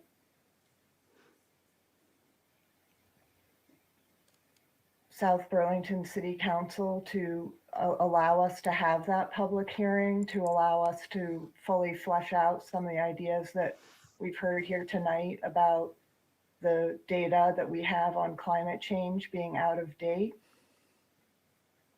And I'm gonna go on sacrificing seeing people that I love for the sake of future generations, even though I myself have no children, but for those who are in the space who do have children, I'm doing that for your children. And I just really ask that the folks on the South Burlington City Council really deeply consider what it's like to come to meetings in spaces where our views are to be represented by our elected officials. And we're asking for some very simple things. include the current level of aircraft emissions in the South Burlington Climate Action Plan. That would make such a huge statement. Include targets for reduction of aircraft emissions. And update the plan with all targets for 2030 instead of 2050. How many more years do we have to watch the news and watch tragedy after tragedy after tragedy, species after species going extinct, before the people who are living among us will actually hear our voices and represent the people who elected you? Thank you. I would note that the report does include targets for both 2030 and 2050. I also believe, and it's always difficult to start at a point in time that doesn't reflect what has happened since we even started talking about the action plan. But I'm concerned that if we wait for the perfect, we will not get something done. And Isaac, you're concerned that we haven't expressed or illustrated the enormity of the issue.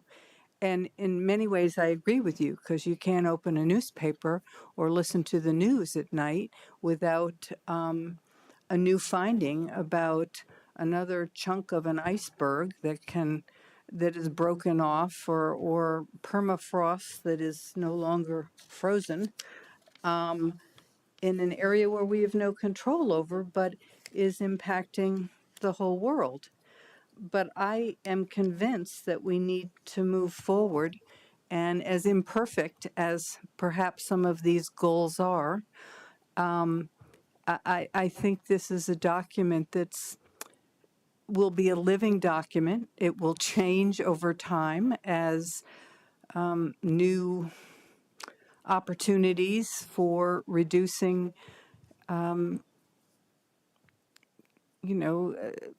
greenhouse gases and new ways to maybe reduce our miles traveled. And we will reach some of these goals. I mean, do I honestly think we're going to reach all those goals by 2030?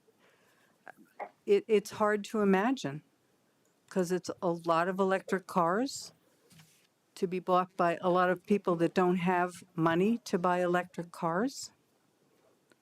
It's all sorts of things. It was hard enough to get an ordinance passed to take a kind of a baby step about new construction. So I think this did respond to a lot of public comment. I'm sorry you didn't listen in on the 17 meetings that we had, and we did have a public hearing, and frankly, it was very disappointing because very few people came to express anything. And so it's disappointing to me to have all these volunteers spend that much time coming up with some decent goals, an illustration of the issue, maybe not as dire as it could be stated, but it certainly isn't very positive or hopeful in some ways. And to suggest that they weren't listening to anybody. I'm happy to support this as a council. I'm happy to continue to listen to the public as we try to roll this out. And I'm more than willing to work with the airport to help prod them and get them to a climate action plan of their own that hopefully can include at least the commercial. I think the Air Force is a whole nother ball of wax, trying to get that entity in our country to join in with a community like South Burlington to work on cutting their emissions. So I think this is more realistic, is about as realistic as we can be. So I appreciate your comments, and I guess I differ on the value of a living plan to help guide us. And if I could just add on, I think that we have to look at what we collectively can do. And this step is a collective step forward. Individual actions are important, but without there being collective action, such as this plan is putting into place and the ordinance that I hope we will be adopting soon. And again, we're starting. This is not the end point, but we have to act collectively. And I hear and understand Ethan Goldman, who was talking about the different scopes of different plans, and that here they were looking at what is happening within South Burlington. And I do take his point that we're not even including all of the, consumerist products that people have delivered to their door from across the world. And so this is an important first step. And we have to still, like you all here, have to remain active and focused on how, as a collective, we can move forward to make more progress. But the first step is the important one. We have to take it. And I think that sometimes it's the baby step that's the hardest. And if this is vaulted as a baby step, it's a mighty big baby step, and it's an important baby step. And if we can take it, it will lead to more steps. And we have to build on that. That's really where I am. So I'll move adoption of the Climate Action Plan as recommended by the Climate Action Plan Task Force with the additional language that Paul developed around the airport. So we have a motion made and seconded. Is there further conversation? I think we've said before that you can't take action unless you understand what you have to formulate a plan before you can take action. This plan gets its arms around the city's emissions and looks forward to the changes we have to make to accomplish our goal. Getting our hands around things like the airport is more difficult because it's a different entity and it's owned by Burlington. Burlington has their own plan as well, and they're attacking it from their side. The military is going to be a tougher nut to crack, but I think they're going to get on board. With whatever they can do, they're going to have to do the same thing as well. So I think this is the best thing we can have right now, and I'm going to vote for it because it was a huge effort. And it is our best first stake in the ground to move forward with making the changes we need to minimize climate change, period. Thank you. You ready for the vote?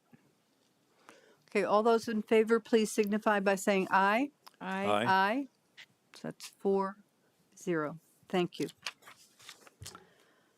All right. Item 12, receive an update on the conservation easement at Wheeler Park and provide direction to staff. Thank you, Paul. Thank you, Paul. Thanks.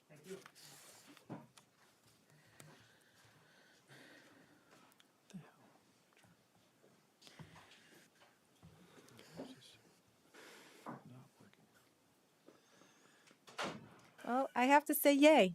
We passed a plan. Yeah. Hey. Yay. Step. Yeah. Yeah, Sorry, it is we a didn't huge step. celebrate that. We should have celebrated that. We Yes. need to celebrate We it. have yeah. to. Yeah. Michael is raising his Yay from me too. Well, and thank you, Michael, for all that you did on the committee or the task force. Yep. Thanks to the task force. All right. So moving on to another issue that's been around a while. Thank you and good evening again. Colin McNeil, City Attorney. With me is Bob Heiser from the Vermont Land Trust. We're here to to talk to you briefly about the Wheeler Nature Preserve and the conservation easement we've been working on with the Vermont Land Trust for the preservation of that area.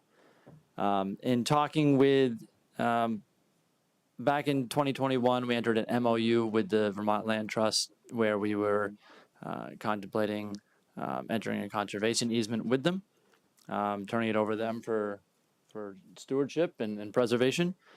In working through that, since that MOU was entered into, we have started to develop that conservation easement documents. And some issues have come up just as part of that process, and just wanted to let you know where we are in that, which is working toward the goal of getting this preserved and bringing it to you for a vote on supporting the conservation easement.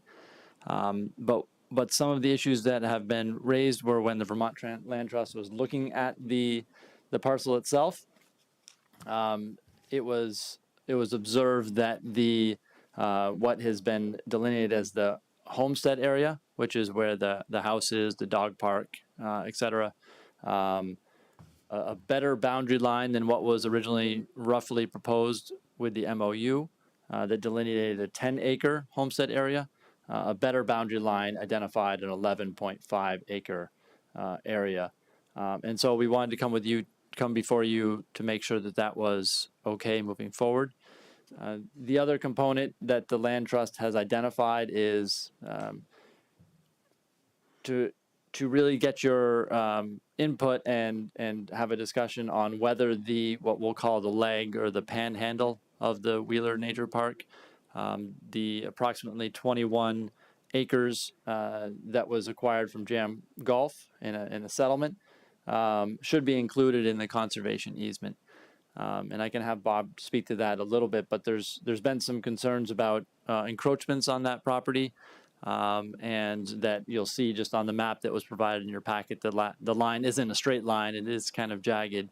And so they had some concerns that we identified about just being able to maintain the conservation of that land if it's included in the easement, unless it is properly delineated by us, and they've asked us if we intend to include that leg parcel in the area that's going to be conserved, whether we'd take some additional steps to mark the boundary lines of that, so they have a better idea of what they're managing when they take it over. So, did I summarize that okay, Bob? Yeah, I'll just. Can you hear me through this? Oh, There we go. thank you. Good evening. Yeah, I'll just add that on the leg parcel, it had been our understanding that the intent was to include that leg parcel, and that was included in the MOU. We had indicated in that MOU that we did want to get more comfortable through a title search of the third-party interests there, and also during that time of doing field work, it just became more and more apparent to us on the eastern side the number of abutters and some apparent potential encroachments and potential for future encroachments. So having that boundary marked, if it's to be included, would be important to us to make sure we're not wading into issues and future issues that we would prefer to avoid. Mm-hmm. Yeah. Okay, so when I look at the long leg, it looks like one whole abutter is the country club, but then along Oak Creek and Butler Farms, you have 35 abutters, or however, I didn't count them all, but it's a lot. So that's probably more the concern. Correct. That's the boundary that we would hope could be marked. Yeah. Okay. And I would imagine in marking that, we would probably need to engage some sort of surveyor to make sure that the line is correct. So when we're talking to the neighbors who have encroached or not encroached, we can identify what the actual line is based on a survey that we've received. Yeah, and that would not be something we'd be able to do in-house. Okay. That would have to be. You don't have a surveyor in-house? Not in this budget. Okay. And Is that important to have that survey line done and to prevent those homeowners from crossing over and like dumping yard waste into that area. Is that what's in? Yeah, I mean, there are different levels of potential encroachments, and the ones we would worry about more is built encroachments. A little shed. Yeah, At yeah. the back of my yeah, property. Oh, yeah, it's not on my yeah, property. Yeah. Okay. Thanks. So is your request then that well, you have a couple recommended actions. So one is increasing the homestead area to 11.5 acres because that's what you believe is really the accurate, or does that need to be surveyed as well? There is an existing survey to the east of that for some prime ag mitigation. So having that known surveyed line to us would be, we think, better in the future to be able to accurately refer to what is included in the conservation easement and what is not. Given that it's an existing surveyed line, we would recommend using that as the eastern boundary of the excluded area. Is that an Act 250 line? Yes. Okay. So that's already surveyed. Yeah. Okay, so the only one is the leg. Correct. Which is Needs to surveyed be as surveyed. it is surveyed. It's just when you go on the ground out there, there's no indication Oh, that you need the markers and then or some kind of enforcement signage. Yeah. oh, you're over the mark. Yeah. Okay. So A wall. we're talking money, I'm supposing. What's the cost of putting marks where the boundary lines lie? We'd have to get an estimate. The last time we did a project like this, I think back to the Mayfair Park project we did off Elson Parkway a number of years ago. I believe that ran us into the $15,000 to $20,000 range.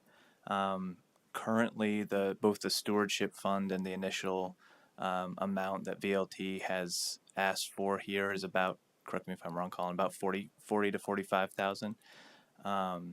So this would be on top of that if we were to include the leg. Again, that's not an accurate quote. That's a few years ago, but that's my initial thought. Is the leg wet? When it rains, no. There's a fair amount of wet area in the leg. Yep. So what does anyone in the council have another comment or question? I mean, is this something that we could do in stages? So we look at everything but the leg going forward until we can afford to add the leg, because that's a wildlife corridor, so it is an important part of the park for land conservation. That's a possibility. Typically, it's more cost effective for us to do it all at once. Oh, so we are going to be surveying to some degree, or? We don't need a survey of the lands that aren't surveyed. There are existing surveys on many of the boundaries, and we're happy to conserve everything that is not specifically delineated as excluded. And we're not, to again clarify that there is an existing survey on that line from when the land, I believe when the land was acquired or swapped. So we wouldn't be looking for a new survey there, just the marking in the boundary. Oh, so maybe that isn't $25,000. I don't know. Yeah, it would depend on the surveyor. I know they have specific professional obligations when they place a marker to validate that it's accurate. We could try and find cost savings with whoever did the prior survey, whether they'd still be available. Okay. Yeah. Well, could we get that by the next meeting or the meeting after, before we? Well, Michael wants to say something, and then we need to just give advice or direction to you, right? We're not voting on this. Yeah. I just have a question. Since this land was conveyed, this leg, by JAM or Hillside Development, they must have surveyed it, surely. They don't just give away land without knowing what they're giving away. Yeah. So I'm wondering whether a survey by us is necessary, and whether if it's already been done by the other party to the land swap. Well, I think, Michael, what I understand is it may have been surveyed, but there aren't markers. So that's what Okay. the land trust needs in order to have correct stewardship over it. So they, I understand that, but if there is a survey, it's a lot easier to follow the survey lines to put down the markers. right. I mean, We could, I've had to do this compass in the woods, but right. it's a lot easier to have a survey. Well, is the council interested in directing the city manager to determine how most cost effectively we can get this surveyed and marked? At least get a quote. Or get a quote or something. You know, working with JAM, finding out who they used and maybe going to that surveyor and say, do you remember? And will you put the markers down? Is that enough direction? So Colin has laid out here the increase from 10 to 11.5 acres and your intent to conserve the lake as kind of precursors to that decision. And I think that would help you all move forward. Survey, not survey or not, but as we do the survey with other parts of this. So I think it would make sense for you to vote on what your intentions are for those two things. And then we can bring you back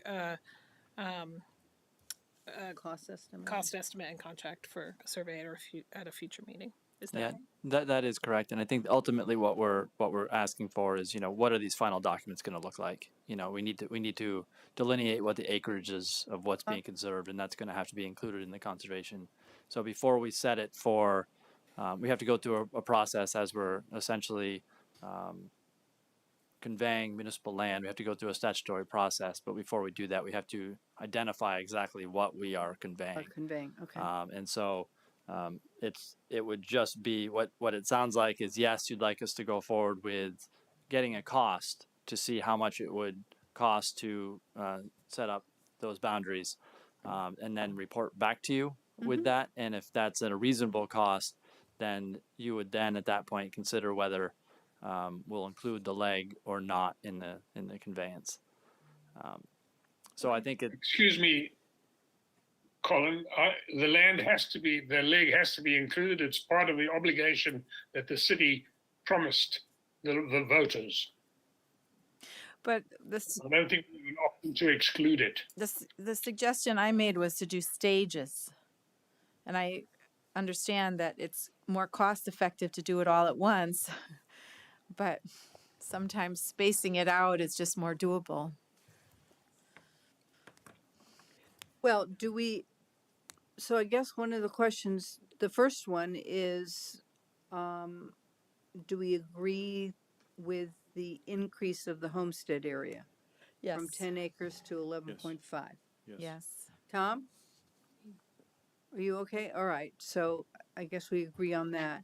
And then, do we wish the city to conserve the leg portion of the park? And I think you make a good case. It's a wildlife corridor, so we would want that conserved.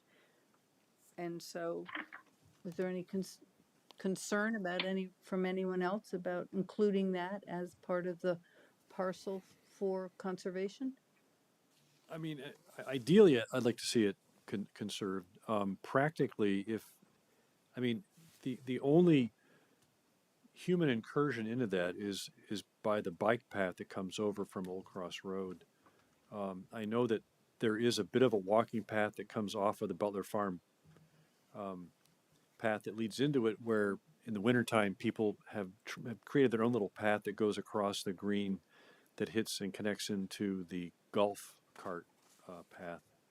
But I don't know of anybody that actually recreates in this area other than the kids that skate on that pond, who probably shouldn't in the wintertime, because I've seen them out there fooling around on it if when the ice is thick enough, I guess. So I'm just saying that the area that it gets the most recreation and is the most important, right, is the original Wheeler property. The rest of it is mostly wetland and is, to me, although it's important, is less important from a conservation easement point of view, especially if it's going to be expensive to go survey it. But I could be convinced otherwise, that's all. So you'd be happy just making a straight You know, line if across we and need to, because I don't, nothing else is going to happen in there, because it's, you know, I mean, the yellow line is drawn explicitly to exclude from that area whatever thing is associated with that golf course, whether it be any greens, any fairways, any, you know, little islands of grass that they maintain. That's why it's so squiggly like that, is to avoid all elements of the golf course whatsoever. Mm-hmm. So just to kind of maybe wrap this, you know, maybe bring it to a point where we can respond at least. I think the land trust has identified that it would need to be marked in order for them to be willing to take it on as part of the parcel that's going to be conserved. So we can reach out to a surveyor or someone who would mark that boundary, see what that costs, and then come back to you for that final decision on whether it be included or not. Mm-hmm. Okay. That sounds reasonable. Tom? One question. Yeah. So one question while we have the representative from the VLT here, and I don't know conservation easements. Okay, so I want to preface the question. Is there a variation or types of conservation easements that you'd feel more comfortable with 35 residential abutters that would put less onus, less burden on enforcement and more of, I don't know, are there variations of how much enforcement you'd want to enact or assure the South Burlington City Council that would make you feel easier about this leg and a different conservation easement on the primary original lot? Good question. You know, we have a fairly standard easement we use on municipal lands and don't really have a suite of options of lesser restrictions for certain areas that we would expect. And I think whatever the restrictions, it would be potentially problematic to have encroachments into them by neighbors. So I think the reality for us is really needing to have that marked and to feel comfortable that we could enforce the easement there. Okay. Thank you. All right. Well, so it sounds like the 11.5 is great, and you'll come back to us with a cost for the leg. We will do so. And we can, Sarah, did you had your hand up earlier?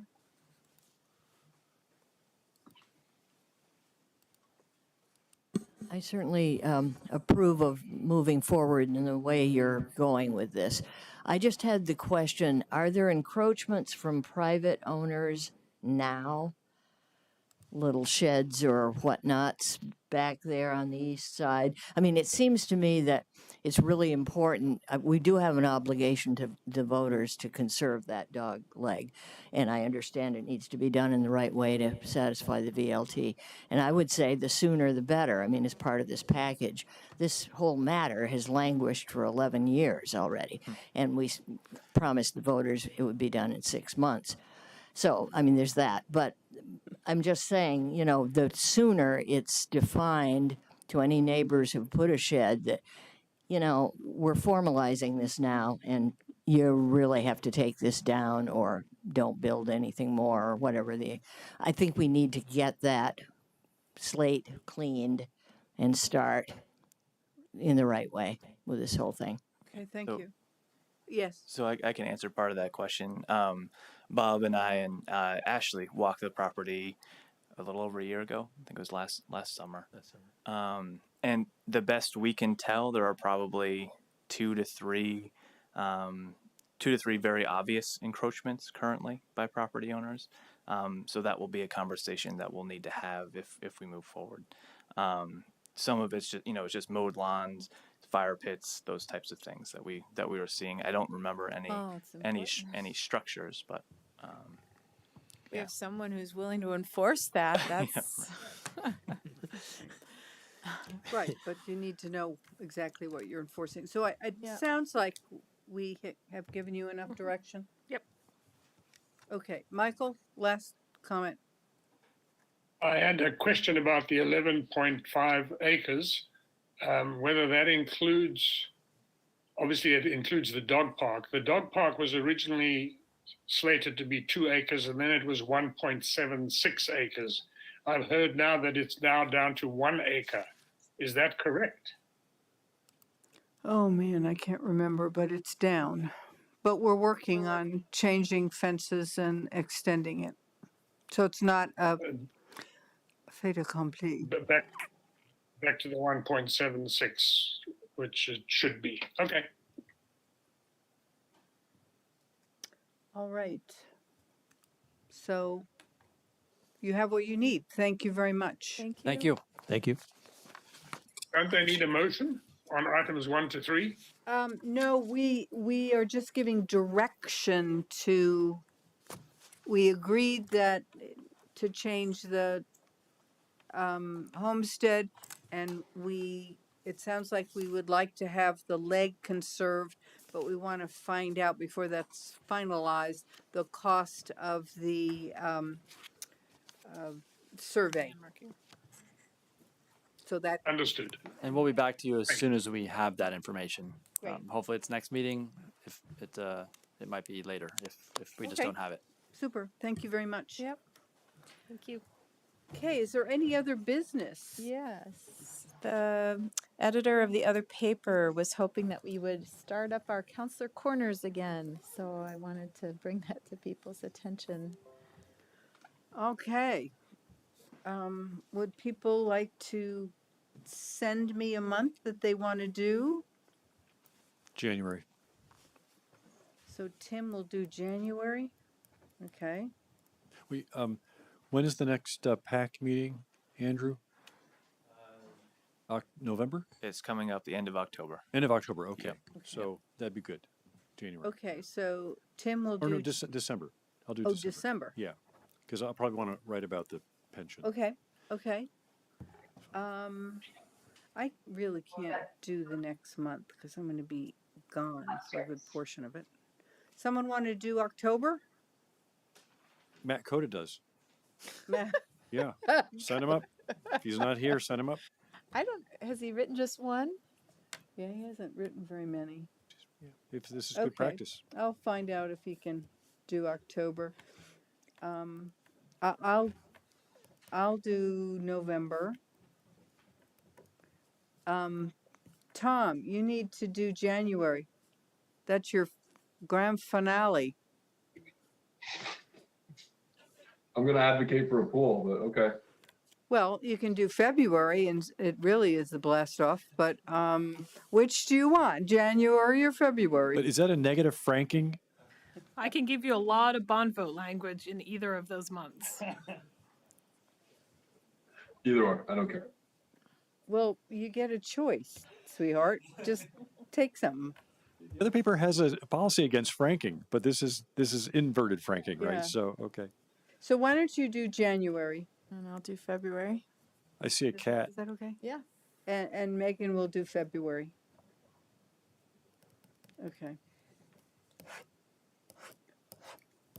All right. Good enough. Any other business? Just one comment. Yes. So Wednesday, my family drove down to Boston to witness my son defend his PhD thesis, which he did successfully. So now he is Dr. Samuel Barrett. Wow. Oh, how exciting. Congratulations. He got in what? In biology. In biology. Yeah. So now he's a postdoc, which he'll continue doing the research he's doing at Harvard and until he decides what he's going to do next. So, yeah. Oh, cool. So they had a nice big, they had a couple bottles of champagne afterwards and some refreshments and some food. And yeah, so it was, Well, that's a big deal. yeah, it was very interesting. Yeah. Very So he got cool. hooded, or is he graduating this December or something? Say, oh yeah, in, I don't know when. I The think- medieval, Yeah. you know, you have to hood people now. Yeah. Yeah. You join the. Oh, that's great. Okay. Well, good night, all.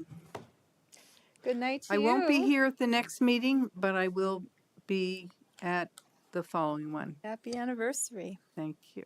Yeah. Happy anniversary. Well, we've celebrated that, but we're going on the Nile. We're gonna. Are you going to cruise? Yes. You know, the